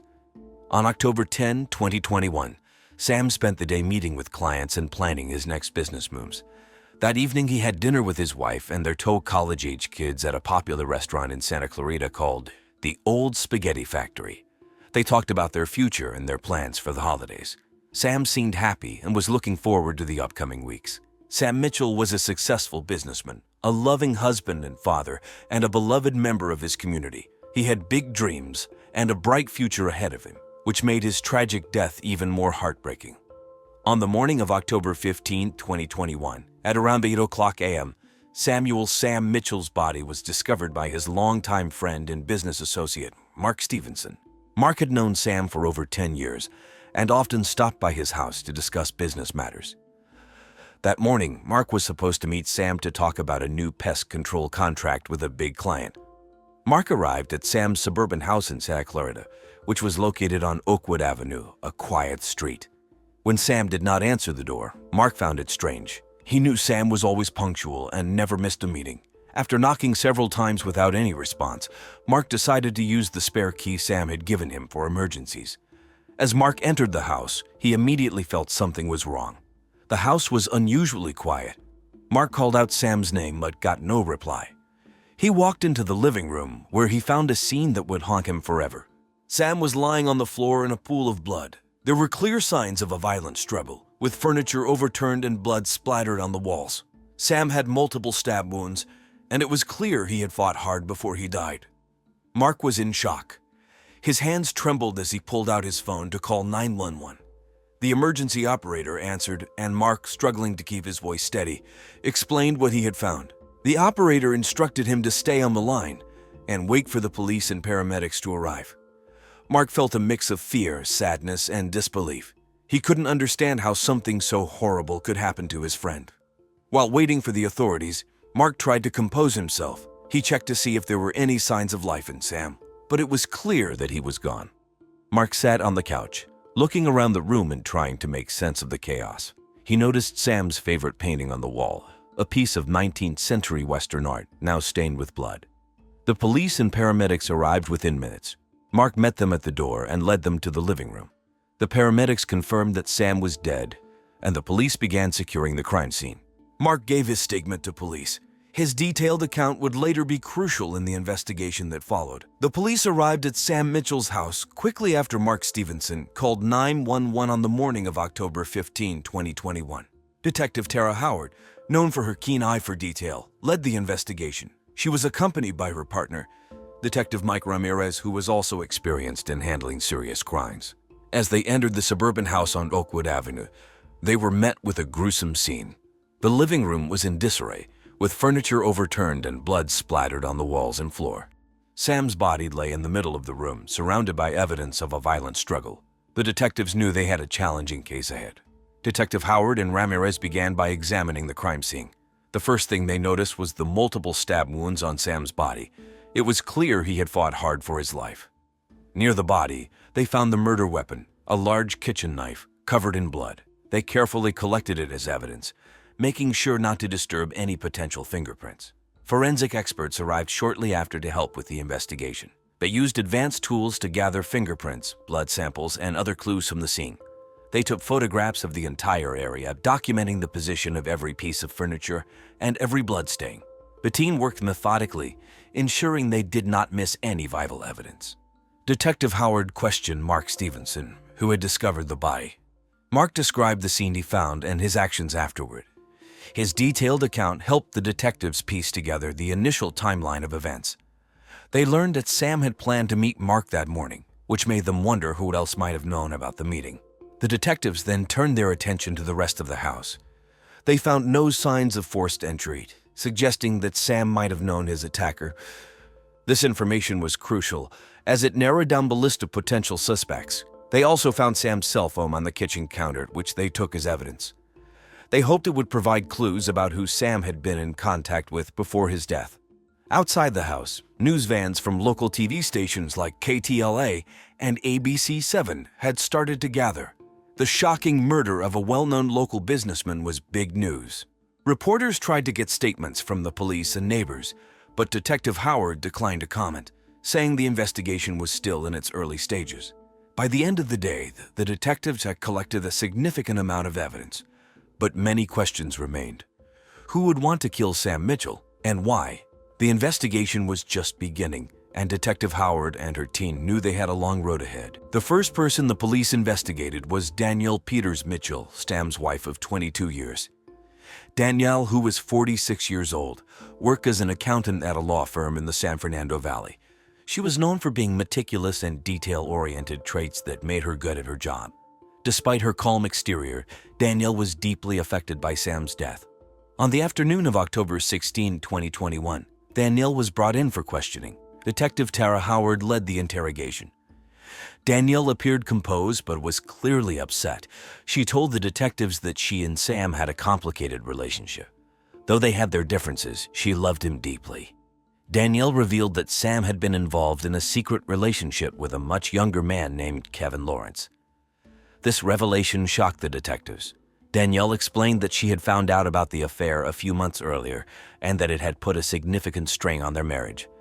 She also revealed that Sam had recently tested positive for AIDS, which had added to the tension between them.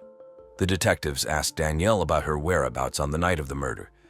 She claimed she was at home, watching TV, and working on some paperwork. She mentioned that she had watched the latest episode of NCIS on CBS, America's #1 show at the time, and had gone to bed around 10 o'clock p.m. Her calm demeanor during the interrogation was notable. She seemed cooperative and willing to help the investigation in any way she could. The police also asked Danielle about any financial issues she and Sam might have had. Danielle explained that they were financially stable and had no significant money problems. She denied any involvement in Sam's death, saying that while she was hurt by his affair, she would never harm him. Despite her cooperation, the detectives couldn't ignore the motive of jealousy and betrayal. Danielle's revelation about Sam's affair and his illness added layers to the investigation. They decided to check her alibi and look for any other evidence that might link her to the crime. The detectives also collected Danielle's phone records and financial statements to see if they could find any discrepancies or suspicious activity. They wanted to be thorough, ensuring no detail was overlooked. The investigation into Danielle was intense, but the police knew they had to explore all possible angles to find the truth. Danielle's calm yet emotional demeanor left the detectives with mixed feelings. Was she a grieving widow or a jealous spouse capable of murder? The investigation continued as the detectives searched for answers. Next, the police turned their attention to Kevin Lawrence, the man named by Danielle as Sam's lover. Kevin was a 21-year-old struggling artist living in West Hollywood. He had moved to California from a small town in Iowa, hoping to make a name for himself in the art world. To support himself, he worked as a jailer. This was how he met Sam Mitchell. On October 17, 2021, Kevin was brought in for questioning at the Santa Clarita Police Station. Detective Mike Ramirez led the interrogation, wanting to understand Kevin's relationship with Sam. Kevin was visibly nervous but cooperative. He admitted to having an affair with Sam and said they had been seeing each other for about a year. Kevin described Sam as kind and supportive. Sam had helped him financially on several occasions, came for his art supplies and rent. Despite their significant age difference, Kevin felt a strong connection to Sam. He claimed he loved Sam and that their relationship was worth more than the financial support Sam gave to him. However, he was also aware of the strain their relationship put on Sam's marriage to Danielle. The detectives asked Kevin about his whereabouts on the night of the murder. Kevin stated that he was at his apartment, working on a new painting. He said he had ordered takeout from a local Chinese restaurant, Panda Express, and had spent the evening alone. The detectives noted his calm demeanor but were aware that Kevin had a lot to lose if the truth came out about his relationship with Sam. Police also discovered Kevin had been diagnosed with bipolar disorder, which sometimes made his emotions difficult to control. He insisted, however, that he would never harm Sam. Kevin's financial struggles and his reliance on Sam for support added a potential motive for the police to consider. To verify his alibi, the detectives collected Kevin's phone records and spoke to his neighbors. They wanted to see if anyone could confirm that Kevin had been at home that night. They also looked into Kevin's financial records to check if there had been any unusual transactions.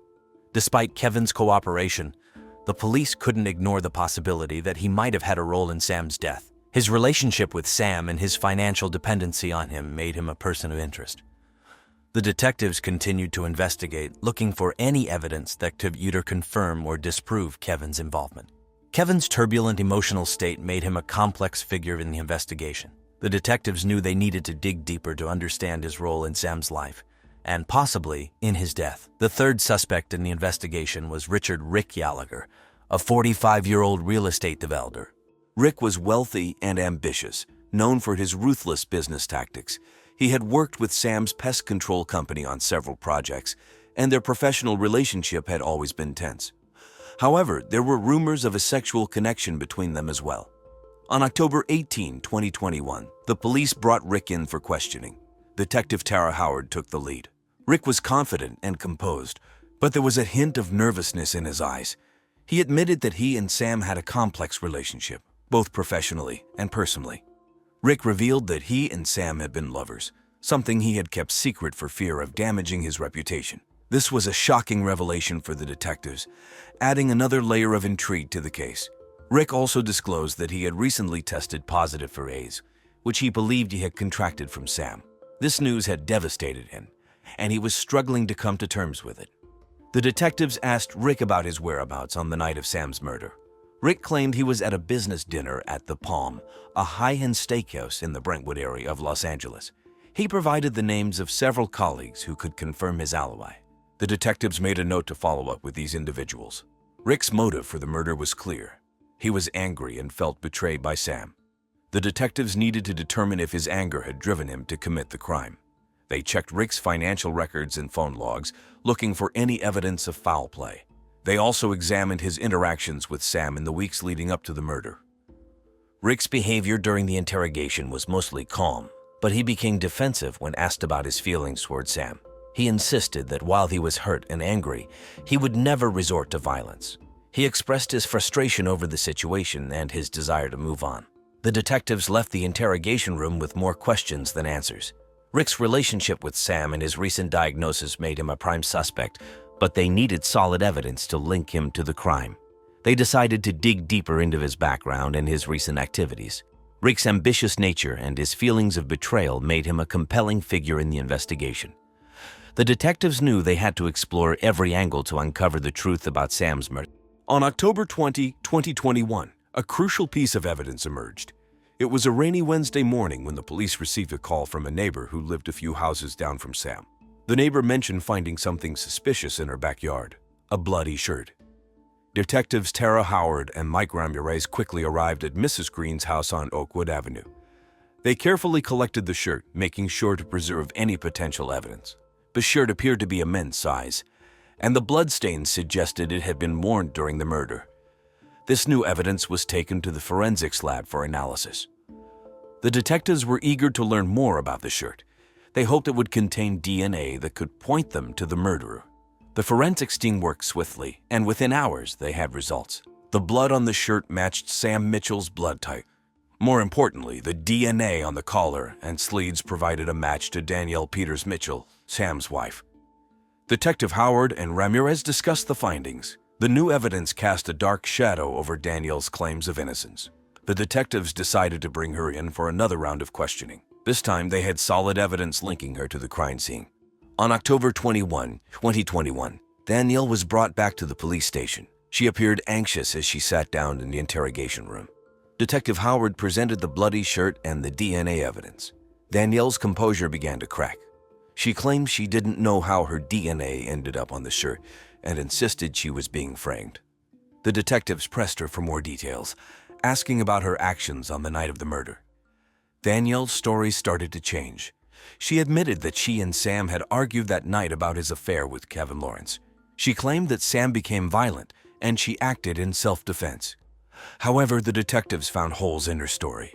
The evidence suggested a premeditated attack rather than an act of self-defense. With the new evidence in hand, the detectives were more convinced of Danielle's involvement. They re-examined the financial records and discovered that Danielle had recently taken out a large life insurance policy on Sam. This provided a strong motive for the murder. The discovery of the bloody shirt and the subsequent DNA analysis were pivotal in the investigation. The detectives were now closer to uncovering the truth. Danielle's increasingly inconsistent statements and the mounting evidence pointed to her as the prime suspect in Sam's murder. The police continued to dig deeper into the evidence against Danielle Peters Mitchell. On October 25, 2021, they made a breakthrough. Financial records revealed that Danielle had recently taken out a $500,000 life insurance policy on Sam. Even more shocking was a $300,000 transfer from Sam's account to Richard Rick Gallagher shortly after Sam's death. Detective Tara Howard and her team questioned Rick again. This time, they presented the financial records. Under pressure, Rick admitted that Danielle had paid him to lie about being Sam's lover and having AIDS. Rick confessed that none of it was true and that he had agreed to the scheme for the money. This revelation changed the entire course of the investigation. On October 26, 2021, the detectives confronted Danielle with this new information. Danielle initially denied everything but eventually broke down under intense questioning. She admitted to lying about Sam having AIDS to damage his reputation and make herself look like a victim. She also confessed to paying Rick to support her false story. Danielle explained that she felt betrayed and humiliated by Sam's affair with Kevin Lawrence. Her anger and jealousy reached a boiling point, leading her to confront Sam on the night of his murder. During the confrontation, Danielle stabbed Sam multiple times in a fit of rage. She had hoped that framing him as a diseased, unfaithful husband would help her escape suspicion and garner sympathy. Detective Howard and her team now had a clear motive and solid evidence linking Danielle to the murder. On October 27, 2021, they arrested Danielle at her home. She was charged with first-degree murder and conspiracy to obstruct justice. As the police handcuffed her, Danielle showed little emotion, as if she had accepted her fate. The news of Danielle's arrest shocked the Santa Clarita community. Sam's family and friends were devastated by the betrayal and the gruesome details of his death. They struggled to understand how someone who had been so close to Sam could commit such a heinous act. Sam's children, in particular, were heartbroken. They had lost their father and now faced the reality that their mother was his murderer. The community rallied around them, offering support and condolences during this difficult time. The police publicly commended the detectives for their thorough investigation. The discovery of Danielle's lies and the financial trail had been crucial in solving the case. The arrest brought a sense of justice for Sam's loved ones, though the emotional scars would take much longer to heal. The trial of Danielle Peters Mitchell began on December 5, 2021, at the Santa Clarita Superior Court. The prosecution, led by District Attorney James Thompson, 50, known for his tenacity and sharp legal mind, presented a compelling case. Thompson argued that Danielle's actions were premeditated and driven by jealousy and greed. He emphasized the life insurance policy and the payment to Rick Gallagher as evidence of her intent to frame Sam and escape justice. On the defense side, attorney Karen Lee, 48, a seasoned lawyer known for her calm and strategic approach, represented Danielle. Lee argued that Danielle had acted in self-defense during the heated argument with Sam. She tried to paint a picture of a desperate woman pushed to the edge by her husband's infidelity and lies. The trial was emotionally charged, with Sam's family and friends filling the courtroom each day. They listened intently as witnesses, including Rick Gallagher and Kevin Lawrence, testified. Rick admitted to accepting money to lie about his relationship with Sam, while Kevin described the nature of his affair with Sam. The prosecution presented the bloody shirt with Danielle's DNA and the financial records as key evidence. Forensic experts testified about the violent nature of the attack, contradicting Danielle's claim of self-defense. The jury was shown photos of the crime scene, which highlighted the brutality of the murder. During the trial, Danielle maintained a stoic demeanor, but there were moments when she appeared visibly shaken, especially during Kevin's testimony. The emotional impact on Sam's children was evident. They watched their mother's trial with a mix of grief and anger, struggling to reconcile the woman they knew with the brutal act she committed. On December 20, 2021, after 2 weeks of testimony and deliberations, the jury found Danielle Peters Mitchell guilty of first-degree murder and conspiracy to obstruct justice. The verdict was met with a mix of relief and sorrow by Sam's family and friends. They had found some justice for Sam, but the pain of losing him and the betrayal by Danielle remained. The judge sentenced Danielle to life in prison without the possibility of parole. She remarked on the calculated nature of the crime and the lengths Danielle went to cover her tracks. The sentencing brought a sense of closure, but the emotional wounds were still raw. Sam's family expressed gratitude for the support they received from the community and the relentless efforts of the police and prosecution.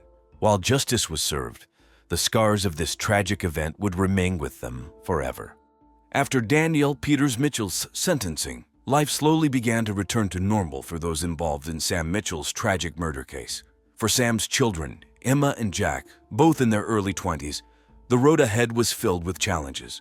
They sought solace in their close-knit community of Santa Clarita, finding support from friends and neighbors who had rallied around them during the trial. Kevin Lawrence, the young artist whose relationship with Sam had been at the center of the investigation, tried to focus on his career. He continued to paint and exhibit his artwork in galleries across West Hollywood. The media attention had brought both opportunities and challenges, but Kevin remained determined to build a name for himself in the art world. Rick Gallagher, the real estate developer who had briefly become entangled in the case, retreated from public view. His reputation had taken a hit after admitting to accepting money from Danielle to lie about his relationship with Sam. Despite this setback, Rick continued to manage his business affairs quietly, keeping a low profile in Santa Clarita. As time passed, life in Santa Clarita gradually returned to normal. The leaves turned golden in the fall of 2021, and the community celebrated Halloween with pumpkin patches and haunted houses. The local news covered stories of resilience and hope, highlighting community events and initiatives aimed at healing and moving forward. For Sam's children and close friends, the memory of his kindness and generosity remained strong. They found comfort in remembering the good times they had shared with him, and in knowing that justice had been served.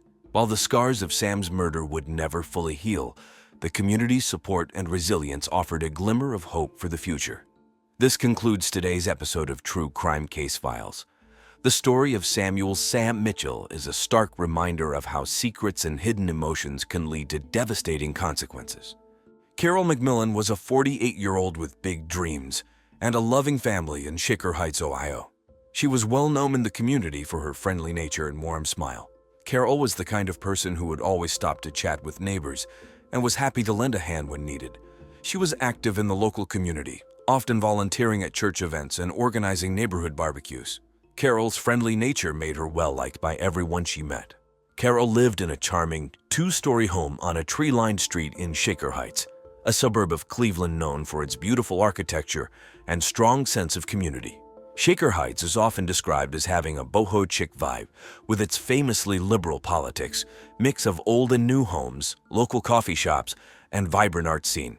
Carol's home was filled with family photos, cozy furniture, and a kitchen that always smelled like freshly baked cookies. She loved cooking and was known for her famous chocolate chip cookies, which she often brought to work or shared with neighbors. Carol was married to Daniel McMillan, a man 16 years her junior. Despite the age difference, Carol and Daniel appeared to be a happy couple. Daniel worked for a health insurance company and was often busy with work, but the couple made time for each other. They had been married for 5 years and lived with Carol's daughter from a previous marriage, 19-year-old Sarah Levinsky McMillan.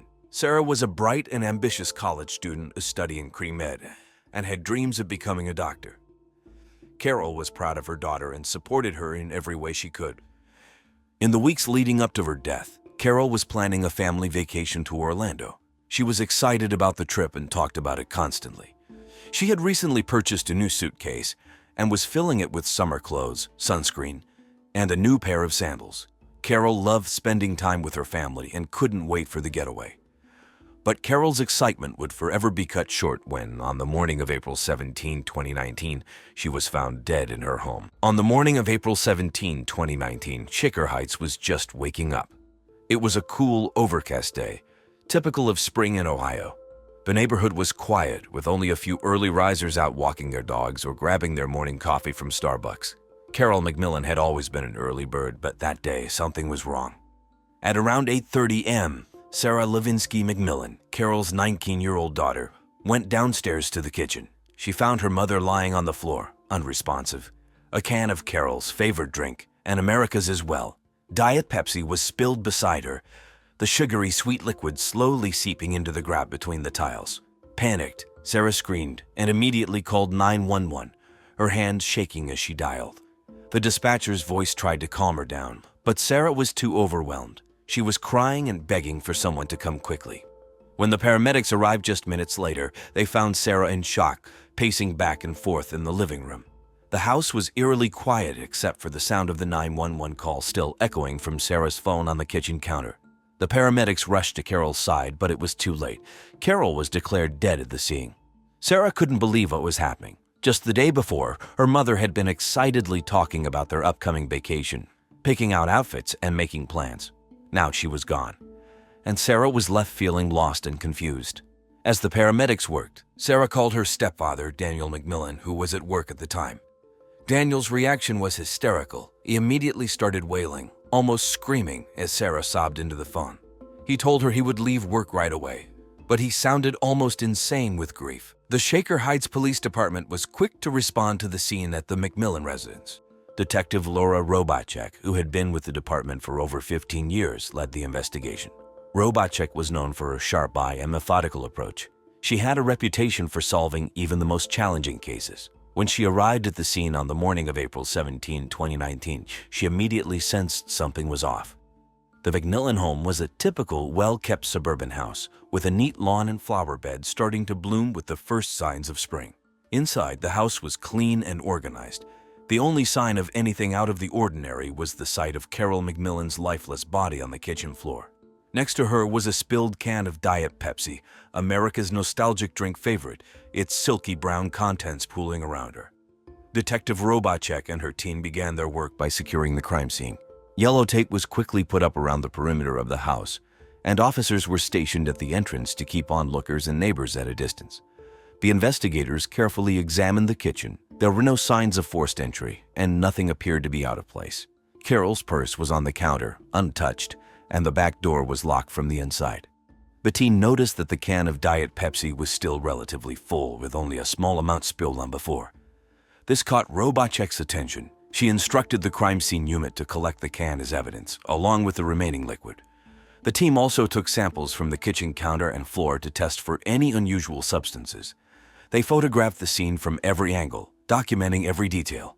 An autopsy was ordered to determine the exact cause of Carol's death. The paramedics on the scene had suspected a heart attack, but Robotchek wasn't so sure.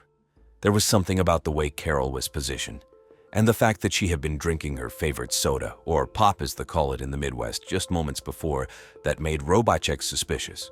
As the investigation continued, the detectives combed through the house for more clues. They searched Carol's personal belongings, looking for anything that might suggest foul play.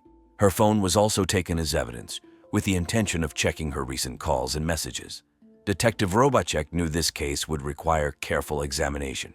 There was more, much more, to Carol's death than met the eye. With Carol McMillan's death under investigation, the police turned their attention to the people closest to her.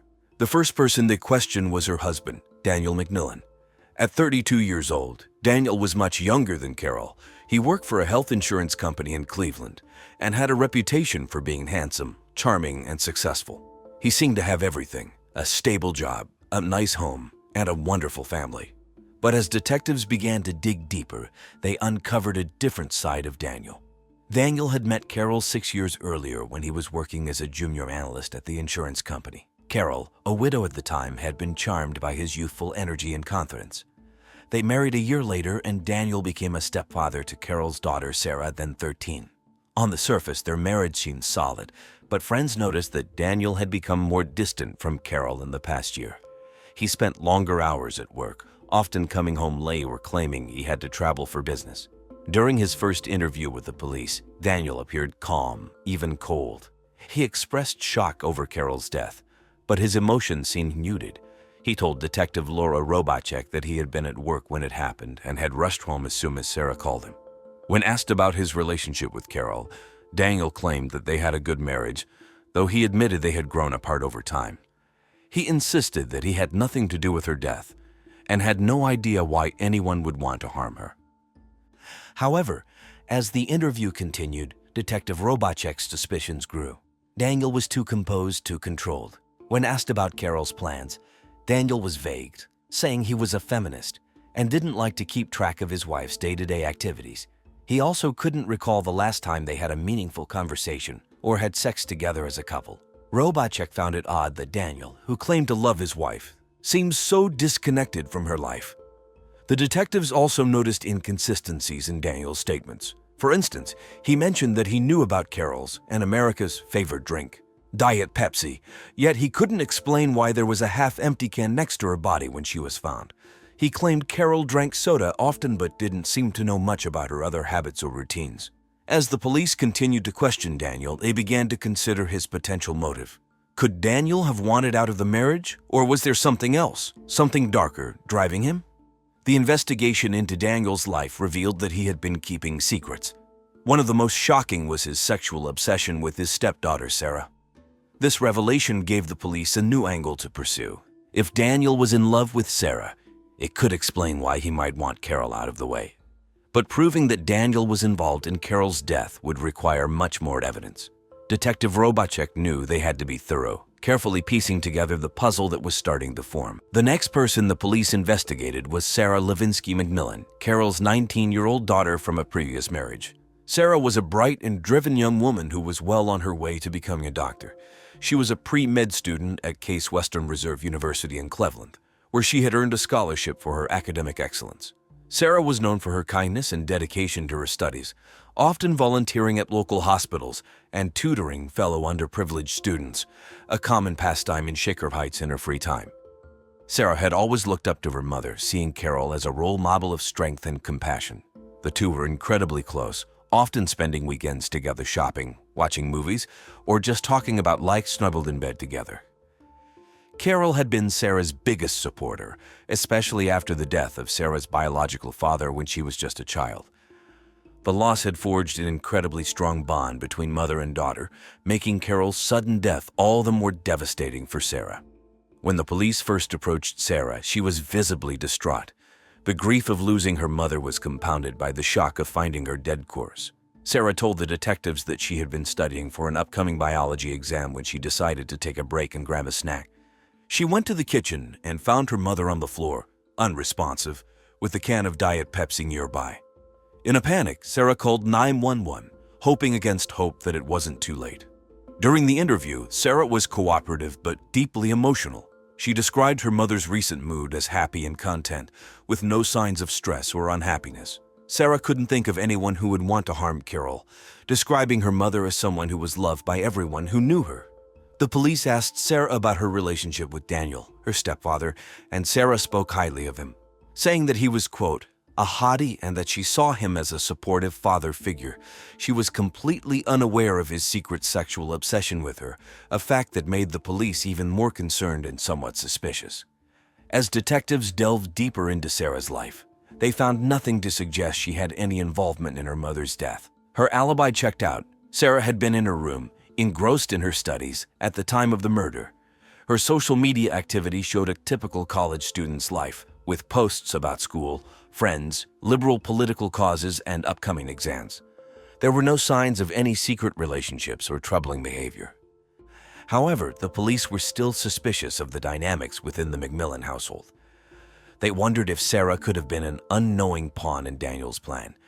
If Daniel's sexual obsession with Sarah was as intense as they suspected, it could mean that Sarah was in danger too. But for now, there was no evidence linking Sarah to the crime, leaving detectives to focus their attention elsewhere. The third person the police questioned was Jessica Miller, Carol's closest friend and confidant. Jessica, 45, was a real estate agent who had known Carol for over a decade. The two women had bonded over their shared experiences as working women in Shaker Heights and had become inseparable over the years. Jessica was often seen at Carol's home, helping with community events or just sharing a glass of wine in the evenings. To those who knew them, their friendship seemed unbreakable, a bond built on trust and mutual respect. However, the police soon discovered that Jessica had been keeping a significant secret. Despite her outward loyalty to Carol, Jessica had been having an affair with Daniel McMillan. This revelation came as a shock to everyone who knew the trio, especially given Jessica's deep friendship with Carol. According to Jessica, the affair began about a year before Carol's death. She claimed that it started innocently, with Daniel coming alone to one of Jessica's infamous naked hot tub parties. A few flirtatious comments, later things quickly escalated into a full-blown sexual relationship. Jessica admitted to feeling, quote, a little bleeping guilty about betraying her friend, but said she couldn't resist Daniel's, quote, smoking hot bod. When the police interviewed Jessica, she was nervous and defensive. She knew that her affair with Daniel placed her under suspicion, but she insisted that she had nothing to do with Carol's death. Jessica claimed that she was kind of saddened by Carol's passing and had even considered lowering the number of times she had sex per week with Daniel because of the guilt she felt. However, she also revealed that Daniel had recently told her he was in love with someone else and dumping, leaving her devastated. Jessica didn't know who the other woman was, but she suspected it might be someone younger, possibly Sarah. The detectives pressed Jessica for more details about her sexual relationship with Daniel and her whereabouts on the day of Carol's death. Jessica stated that she had been at a real estate showing in Cleveland Heights and had clients who could verify her alibi. The police followed up on this, confirming that Jessica was indeed with clients at the time of the murder. However, they couldn't ignore the possibility that Jessica might have been involved in some way, given her emotional turmoil and jealousy over Daniel's shifting affections. Despite her alibi, Jessica remained a person of interest in the investigation. Her affair with Daniel, coupled with her close relationship with Carol, made her a complicated figure in the case. The police had to consider whether Jessica's jealousy and heartbreak might have driven her to do something drastic. But without concrete evidence linking her to the crime, Jessica was left in a precarious position, caught between her guilt over the affair and her sorrow over losing her friend. On April 27, 2019, just after 9:00 a.m., the weather in Shaker Heights was cool and overcast, typical for an Ohio spring. As investigators continued to search for clues, they received a significant break in the case. A toxicology report came back from the lab, revealing that Carol McMillan's cause of death was cyanide poisoning. The lethal substance had been mixed into her can of Diet Pepsi, confirming that her death was not a natural occurrence but a deliberate act of murder. The revelation of cyanide as the murder weapon shocked the investigation team. Cyanide is a rare and deadly poison, often associated with high-profile cases and espionage. The detectives knew they were dealing with a premeditated crime. Someone had gone to great lengths to plan and execute Carol's murder. This new evidence shifted the focus of the investigation, giving the police a clearer direction. The detectives immediately revisited the crime scene, searching for any trace of the poison or how it might have been introduced into Carol's drink. They examined the Diet Pepsi can, the surrounding area in the kitchen, and any containers or objects that might have come into contact with the poison. Forensic experts were called in to analyze everything, from the remnants of the drink to the fingerprints on the can. While no direct trace of cyanide was found in the kitchen, the forensic team did find traces of the poison on the rim of the can, confirming that it had been deliberately laced with the deadly substance. The discovery raised more questions. Who had access to the poison, and how did they get it into Carol's drink without her noticing? The police began to dig into the backgrounds of all the suspects, searching for any history of chemical knowledge or access to dangerous substances. They also looked into recent purchases and online searches that might indicate someone had been researching or acquiring cyanide. The detectives knew that cyanide was not something easily obtained. Whoever had used it had likely done some serious planning. This new evidence also put pressure on the suspects.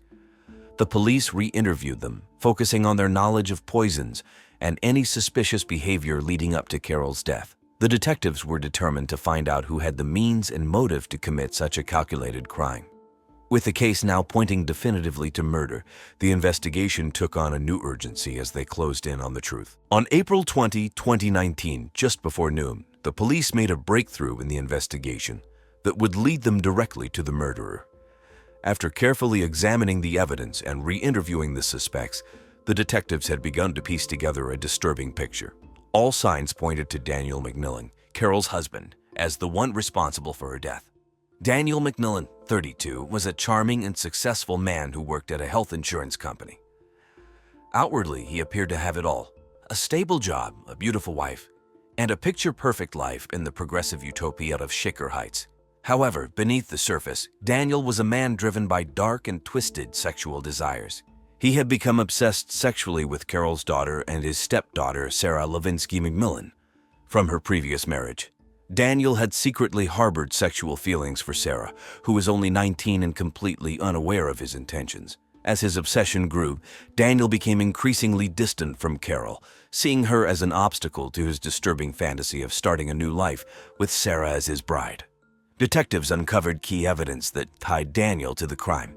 An analysis of his internet search history revealed that he had been researching cyanide for several months before Carol's death. He had searched for information on where to buy it, how to use it, and its effects on the human body. This damning evidence suggested that Daniel had carefully planned the murder, intending to use cyanide to get rid of Carol without leaving a trace. On the day of the murder, Daniel had taken advantage of Carol's daily routine. He knew that she loved Diet Pepsi and drank a can every day after work. According to the investigation, Daniel had spiked her can of Diet Pepsi with cyanide, knowing that she would drink it as soon as she got home. The poison worked quickly, causing Carol to collapse and die within minutes. Daniel's plan was to make it look like a sudden heart attack, but the toxicology report revealed the truth. The police confronted Daniel with the evidence they had gathered. At first, he tried to maintain his innocence, but as the detectives laid out the facts, his internet searches, his growing obsession with Sarah, and the traces of cyanide on the can, Daniel's facade began to crumble. Daniel's arrest shocked the Shaker Heights community. Carol's friends and neighbors were horrified to learn that the man they had once thought of as a devoted husband had committed such a heinous act. Sarah was devastated by the revelation, struggling to come to terms with the fact that the man she had considered a father figure had been secretly plotting against her mother. The trial of Daniel McMillan began on January 15, 2019, in Cuyahoga County Common Pleas Court. The case drew significant media attention, with local news channels covering the proceedings extensively. Carol McMillan's murder had shocked the Shaker Heights community, and many people were eager to see justice served. The prosecutor, Assistant District Attorney James Leakey, 45, was known for his thorough and determined approach to criminal cases. Leakey presented a strong case against Daniel McMillan. He argued that Daniel had planned Carol's murder with premeditation, pointing to the evidence of cyanide found in Carol's Diet Pepsi and Daniel's extensive internet searches about the poison. Leakey described Daniel's actions as cold and calculated, emphasizing how Daniel's obsession with Sarah Levinsky McMillan drove him to commit the crime. On the other side, Daniel's defense attorney, Laura Phillips, 38, tried to paint a different picture. Phillips argued that Daniel was a man who had been overwhelmed by personal problems and stress, which might have affected his judgment. She claimed that Daniel's actions were not premeditated but a result of mental instability. Phillips tried to argue that there was not enough direct evidence linking Daniel to the poisoning, but the evidence against him was overwhelming. During the trial, Carol's family, including Sarah, attended each day visibly emotional and distressed. Sarah was particularly affected by the trial, having to confront the reality of her stepfather's betrayal and her mother's death. The court saw tearful testimonies from friends and colleagues of Carol, who described her as a loving and caring person who would never have imagined such a violent end.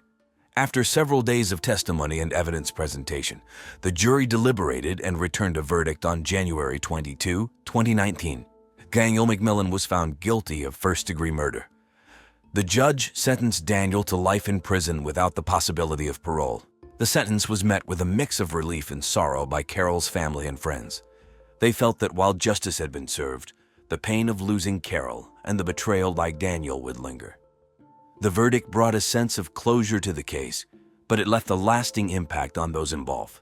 Carol's friends and family had to cope with the aftermath of the trial, trying to rebuild their lives while remembering the warmth and kindness Carol had brought into their lives.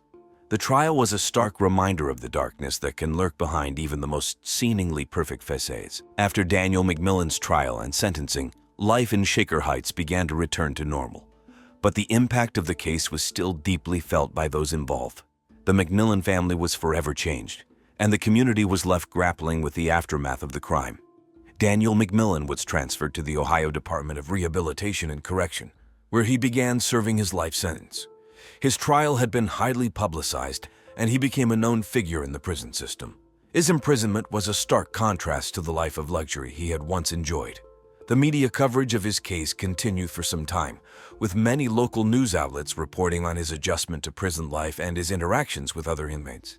Sarah Levinsky McMillan, Carol's daughter, faced a challenging road ahead. She was a pre-med student at the time of her mother's death and had been deeply affected by the murder. After the trial, Sarah took a leave from school to focus on her mental health and process the trauma of the past months. She received support from friends, family, and professional counselors. Her community rallied around her, and many people admired her resilience and strength during such a difficult time. Jessica Miller, Carol's former friend and Daniel's secret lover, also had to navigate the consequences of the case. Although she was cleared of any involvement in the murder, the affair and the role she played in Daniel's life made her a controversial figure. Jessica's real estate business suffered due to the negative publicity. She decided to move to a different city to start over, hoping to leave the past behind and rebuild her career and personal life. As time went on, Carol's friends and family worked to find a sense of normalcy. They focused on remembering her in positive ways and continuing the community work she had been passionate about. The case served as a harsh reminder of how quickly a life can be upended by betrayal and violence, leaving lasting scars on everyone involved. Joel Donovan, 29, was a Boston native who worked as a successful software engineer at a small tech company in the city.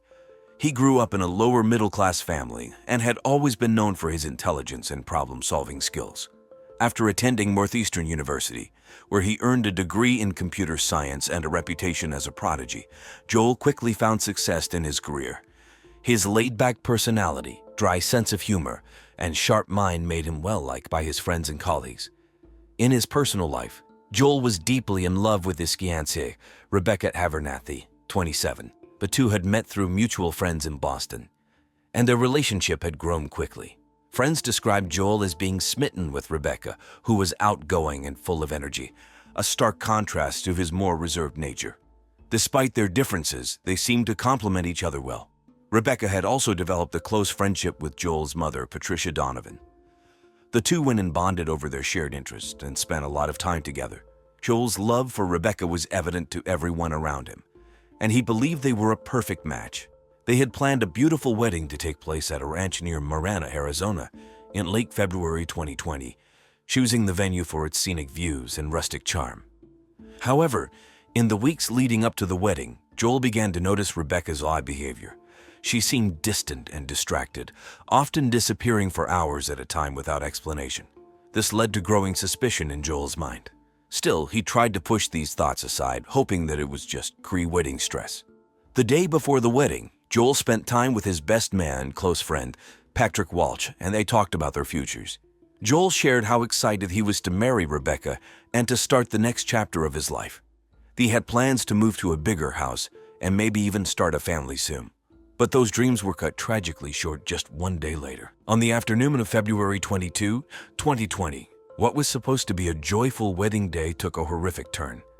It was around 4:30 p.m. when Joel Donovan's body was discovered at a picturesque ranch near Marana, Arizona. The ranch, a popular wedding venue known for its sprawling desert views and rustic barns, had been transformed for Joel and Rebecca's wedding. But instead of celebrating, guests were left shocked and horrified by what unfolded. Joel was found by his best man and close friend, Patrick Walsh. After hearing a commotion following Joel's shocking accusation that his new wife was a cheater during his wedding speech, Patrick rushed to check on his friend. He found Joel lying on the floor near the reception area, covered in blood. Joel had been stabbed multiple times in the chest. The knife, which had been used to cut the wedding cake earlier in the evening, lay nearby, stained with blood. Patrick was in disbelief. He had known Joel for most of his life and never imagined something like this could happen on what should have been one of the happiest days of his lives. His initial reaction was panic. Shaking, he called 911 and tried to explain what he had found.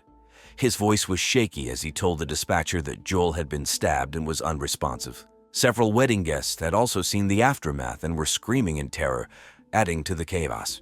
Within minutes, the venue turned into a scene of confusion. Guests were ushered away from the crime scene, many of them still in shock, unable to comprehend what had just happened. Some guests, who had been enjoying the open bar and taking pictures with their smartphones, found themselves documenting a murder scene instead. Photos and videos taken earlier in the day quickly spread on social media, with many people sharing their disbelief at how quickly the celebration turned into tragedy. Patrick tried to administer first aid, but quickly realized there was nothing more he could do. Joel was already gone by the time paramedics arrived. It was a gruesome sight. Blood pooled on the floor, Joel's tuxedo soaked red, and his eyes wide open in shock. The paramedics officially pronounced Joel dead on the scene, and the entire venue was put on lockdown while local authorities arrived to begin their investigation. Police arrived at the ranch near Marana, Arizona, at approximately 5:00 p.m. on February 22, 2020, just minutes after receiving Patrick Walsh's 911 call. Leading the investigation was Detective Martina Morales, a seasoned investigator with the Pima County Sheriff's Department. Known for her calm demeanor and sharp instincts, Morales immediately took charge of the chaotic situation. As the sun began to set over the desert, the ranch's picturesque setting clashed with the grim scene inside the reception area. Blood was splattered across the wooden floor where Joel Donovan's body lay, his tuxedo soaked in red. The wedding cake, which had been beautifully decorated with desert flowers, stood nearby, its knife now a murder weapon. Guests had been ushered outside by staff, some still wearing their formal attire, visibly shaken by the horrific events.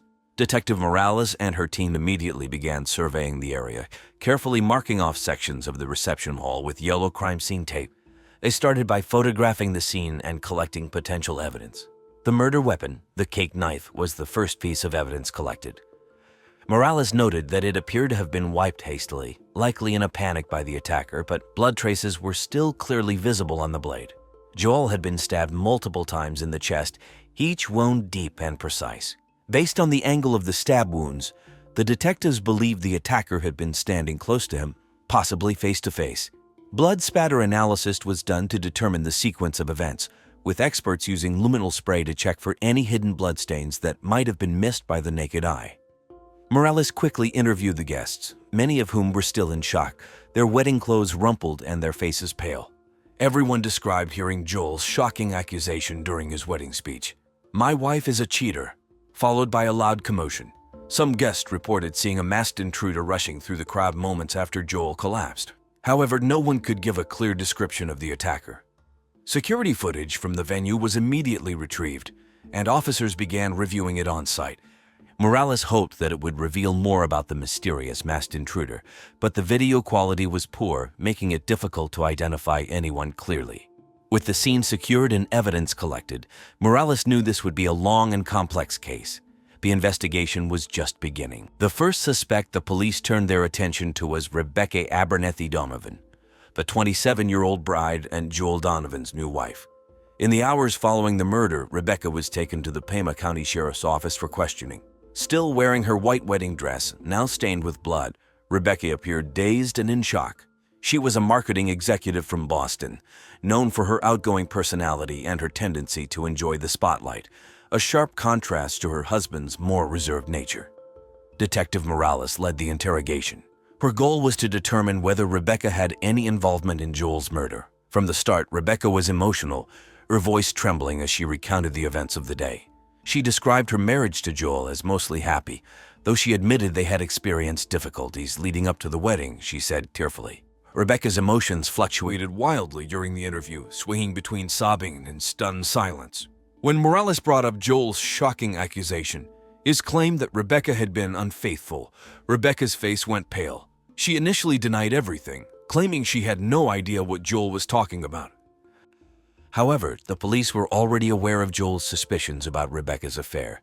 They had learned from friends and family that Joel had grown distant and paranoid in the weeks before the wedding, convinced that Rebecca was hiding something. Under further questioning, Rebecca's calm began to crack. Her responses became evasive, and she grew defensive when pressed about the affair. Morales noted that Rebecca's emotions seemed exaggerated at times, raising suspicions about whether she was hiding something. However, despite her suspicious behavior, Rebecca denied any involvement in Joel's murder. She insisted that she had been frozen in shock when Joel was attacked, and had no idea who the masked intruder was. Rebecca's secret affair, it turned out, wasn't just with anyone. It was with another woman. The revelation of this affair added a complicated twist to the case. Joel had apparently caught Rebecca sending sexually explicit texts just hours before the ceremony, and his accusation during the wedding speech had been his way of exposing her. Although Rebecca's affair was a clear motive for tension between her and Joel, there was no direct evidence linking her to the murder. She was released after several hours of questioning, but remained under close surveillance as the investigation continued. The investigation took a dramatic turn on the morning of February 23, 2020, the day after Joel Donovan's murder. The weather was clear and crisp, with temperatures hovering in the mid-60s, typical for the Arizona desert in late winter. While the police had been initially stumped by the masked intruder's identity, new evidence emerged that added a shocking layer to the case. Around 10:00 a.m., Detective Morales received a call from one of the wedding venue's cleaning staff. The worker had been tidying up the honeymoon suite when she discovered something unusual, a pair of torn women's undergarments beneath the bed, along with a half-empty bottle of champagne. The discovery prompted Morales to order a full sweep of the suite. What they found next would change the course of the investigation. In the bed, they found traces of bodily fluids, confirming that a sexual act had taken place just hours before the wedding. DNA testing later revealed that both Rebecca Abernethy Donovan and Joel's own mother, Patricia Donovan, had been having sex in the bed together. This was the breakthrough the police needed. It turned out that moments before the wedding ceremony, Joel had walked in on Rebecca and Patricia having sex in the honeymoon suite. Overcome with shock and rage, Joel left the suite without confronting them, deciding instead to make a public spectacle at the wedding. It was this moment of heartbreak and fury that led to Joel's explosive declaration during his wedding speech. "My wife is a cheater." He had been planning to expose both his mother and his bride in front of all the guests. According to interviews with friends and family, Joel had been suspicious of Rebecca's behavior for weeks, but had never expected to catch her in such a betrayal with his own mother. Detective Morales now had a clearer understanding of the motive behind Joel's outburst, as well as a better picture of the emotional state of both Rebecca and Patricia at the time of the murder. The affair was a secret that neither woman wanted to come to light, and Joel's exposure of their relationship had shattered the facade they built. With this new evidence, Morales shifted her focus back to Rebecca and Patricia. The wedding day betrayal had set the stage for the murder, and it was becoming clear that the motive was deeply personal. Now, Morales needed to determine whether it was Rebecca, Patricia, or someone else who had taken the ultimate step to silence Joel forever. After uncovering the shocking affair between Rebecca Abernethy Donovan and Patricia Donovan, the police turned their attention to Joel's mother, Patricia, as the second key suspect.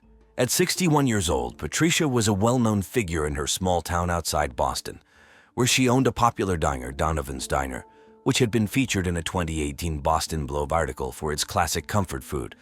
Despite her public reputation as a hardworking businesswoman and a devoted single mother, Patricia had a secret life that few knew about. For nearly 4 months, Patricia had been involved in a sexual affair with Rebecca, her son's fiancée. The affair had started innocently enough, with Rebecca confiding in Patricia about her cold feet as the wedding approached. But what began as emotional support quickly turned into something more. Patricia had developed intense sexual feelings for Rebecca and had grown possessive of her, desperate to keep their relationship hidden from Joel and the rest of their family. When Joel discovered them having sex in the honeymoon suite hours before the ceremony, Patricia knew everything was about to unravel. After Joel's public accusation at the wedding, Patricia had remained silent, trying to keep her composure as her son exposed her darkest secret. Her facade cracked when Joel was murdered in front of all the guests, stabbed by a masked intruder. Patricia became a prime suspect, as her emotional connection to Rebecca and the humiliation she faced gave her a strong motive to silence Joel. Detective Morales interrogated Patricia for several hours at the Pima County Sheriff's Office. During the questioning, Patricia appeared calm but deeply emotional, often pausing to wipe away tears. She admitted to the affair with Rebecca, but vehemently denied any involvement in her son's murder. However, the detectives noted inconsistencies in her story. Patricia claimed to have been in shock during the attack, yet several wedding guests reported seeing her leaving the area before Joel was stabbed. Despite her denials, Patricia's behavior during the interrogation raised red flags. Her emotional state shifted rapidly, from sorrow to anger, as Morales pressed her on the details of the affair and its aftermath.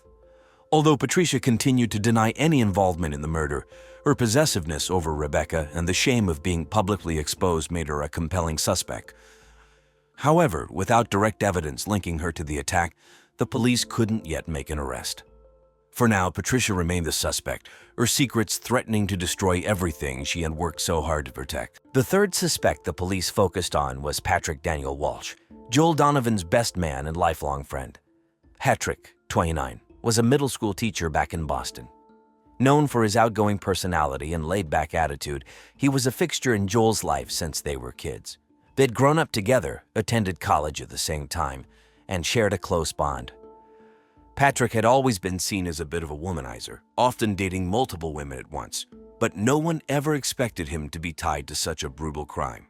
At the wedding, Patrick had stood just a few feet away from Joel during the shocking outburst where Joel accused Rebecca of cheating. Patrick had been one of the first people to rush to Joel's side after the stabbing, shouting for someone to call 911. Despite his apparent distress, the police couldn't overlook the fact that Patrick had been very close to both Joel and Rebecca in the months leading up to the wedding, and there were rumors he knew about an affair long before the ceremony. It was later revealed that Patrick had actually discovered Rebecca's affair with Patricia Donovan weeks before the wedding, but had kept it quiet. According to testimony from other family friends, Patrick had seen Rebecca sneaking around with Patricia during wedding planning trips but chose not to tell Joel. The reason? Patrick had been secretly sexually involved with Rebecca too. Their brief fling had started after a late-night conversation over drinks during one of those wedding planning weekends. Patrick had hoped it would continue, but Rebecca had ended it quickly, telling him she was committed to marrying Joel. Detectives questioned Patrick in the days following the murder. He appeared visibly shaken but cooperative. When asked why he hadn't come forward with the affair sooner, Patrick admitted he didn't want to hurt his friend. But the police couldn't ignore the possibility that Patrick's silence and close relationship with both Joel and Rebecca might have given him a motive. While Patrick's involvement in the affair added another layer of complexity to the case, there was no physical evidence linking him to the murder scene. Still, his proximity to the crime and his relationship with both the bride and the victim kept him firmly on the list of suspects. It wasn't until the police took a closer look at the chaos unfolding at the Donovan wedding that they began to piece together the truth. The murder investigation had already examined Rebecca, Joel's bride, and Patrick, the best man, as suspects. But as more guests were interviewed, Attention shifted to someone who, at first, seemed like an unlikely culprit, Joel's own mother, Patricia Donovan. Patricia Donovan, 61, had built a reputation in Boston as a successful diner owner. She was well known for her strong work ethic and no-nonsense attitude, but underneath that polished exterior, Patricia had been hiding a secret affair with her son's fiancée, Rebecca. The affair had been going on for months, and Joel discovered the shocking truth just hours before the wedding. According to a close friend of the couple, Joel had walked in on Rebecca and Patricia having sex in the bed of their honeymoon suite moments before the ceremony. Overwhelmed with heartbreak and anger, Joel decided to expose their affair during his wedding speech. In front of the entire crowd, he screamed, "My wife's a cheater," bringing their secret out into the open. This public humiliation was too much for Patricia. As she stood there, reeling from the shock of being exposed by her own son, Patricia snapped. Overcome with a mixture of rage and desperation, she changed into a hoodie and jeans before grabbing a knife from the nearby wedding cake table. In a blind fury, she stabbed Joel multiple times in the chest. Guests watched in horror, unable to comprehend how the joyous occasion had turned so violently tragic. Investigators had initially suspected Rebecca, but as they combed through witness statements and pieced together the timeline of events, they realized Patricia's behavior was more suspicious. Surveillance footage from the venue showed Patricia acting nervously in the moments leading up to the stabbing, and multiple guests reported seeing her approach Joel just before the attack. On March 2, 2020, police arrested Patricia Donovan at her home in Boston. She didn't seem surprised. In fact, she showed little emotion as officers led her away in handcuffs. The news of Patricia's arrest devastated Joel's family and friends. The thought of a mother killing her own son over an affair left them heartbroken and searching for answers. Many struggled to understand how Patricia's secret obsession had turned so deadly. The trial of Patricia Donovan began in late November 2021 back at the Pima County Superior Court in Arizona. The prosecution, led by 45-year-old Assistant District Attorney Maria Foxcomb, laid out a clear and shocking case. Foxcomb, known for her methodical and passionate approach, argued that Patricia had been driven by a toxic combination of shame, obsession, and jealousy. She painted a picture of a woman so desperate to protect her affair with her son's fiancée that she resorted to murder when it was exposed in front of all their wedding guests. Foxcomb played surveillance footage from the wedding venue showing Patricia's erratic behavior leading up to the stabbing. She called multiple witnesses who had seen Patricia grabbing the knife intended for the wedding cake and using it to fatally stab her son, Joel Donovan. On the defense side was 54-year-old Mark Dempsey, a seasoned attorney known for his skill in high-profile cases. Dempsey argued that Patricia acted out of a moment of intense emotional distress and shouldn't be held fully responsible for her actions. He claimed the public humiliation caused by Joel's outburst had pushed her into a temporary psychotic break. Dempsey tried to convince the jury that Patricia's mental state should lead to a reduced charge of manslaughter instead of murder. The jury deliberated for just under 2 days. On December 15, 2021, Patricia Donovan was found guilty of second-degree murder. The sentencing was swift, minus 20 years to life in an Arizona state prison. Many of Joel's family members felt that justice had been served, but the pain of losing him in such a horrific way would never fade.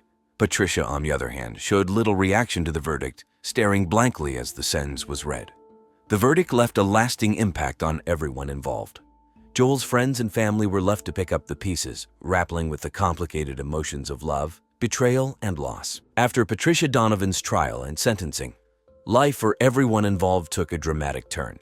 The Donovan family, once well-respected in their Boston community, was now overshadowed by the tragic events that unfolded in Marana, Arizona. Rebecca Abernethy Donovan, Patricia's lover, and Joel's widow, faced intense public scrutiny. Shunned by many in Boston, Rebecca struggled to find stability. She left her marketing job, unable to cope with the backlash from both her professional and personal circles. She also moved to a different city to escape the constant media attention. Rebecca's former colleagues at her old job, a marketing firm known for its innovative campaigns, expressed shock and disappointment over the scandal. In contrast, Patrick Daniel Walsh, Joel's best man, tried to rebuild his life. Though he was never charged with any crime, Patrick faced significant fallout due to his affair with Rebecca. His reputation as a school teacher suffered, and he found it hard to maintain his friendships and professional relationships. Patrick took a leave of absence from his teaching position at Boston's East End Middle School and started a new job in a different state, away from the intense scrutiny of his past. Patricia Donovan began serving her 20-to-life sentence in a state prison in Arizona. Her once orderly life had unraveled completely. Patricia's incarceration was marked by a series of struggles as she adjusted to prison life. The emotional toll of her actions, coupled with the isolation from her family, made her remaining years behind bars particularly challenging. The impact of the case extended beyond the immediate families involved. The Marana wedding venue, once a symbol of celebration, became a somber reminder of the tragedy. Local media continued to cover the story, keeping the community's attention on the shocking events of that February day. Life for everyone connected to the case had been forever changed. The search for normalcy amid the aftermath of such a tragic and public event was an ongoing struggle for all involved.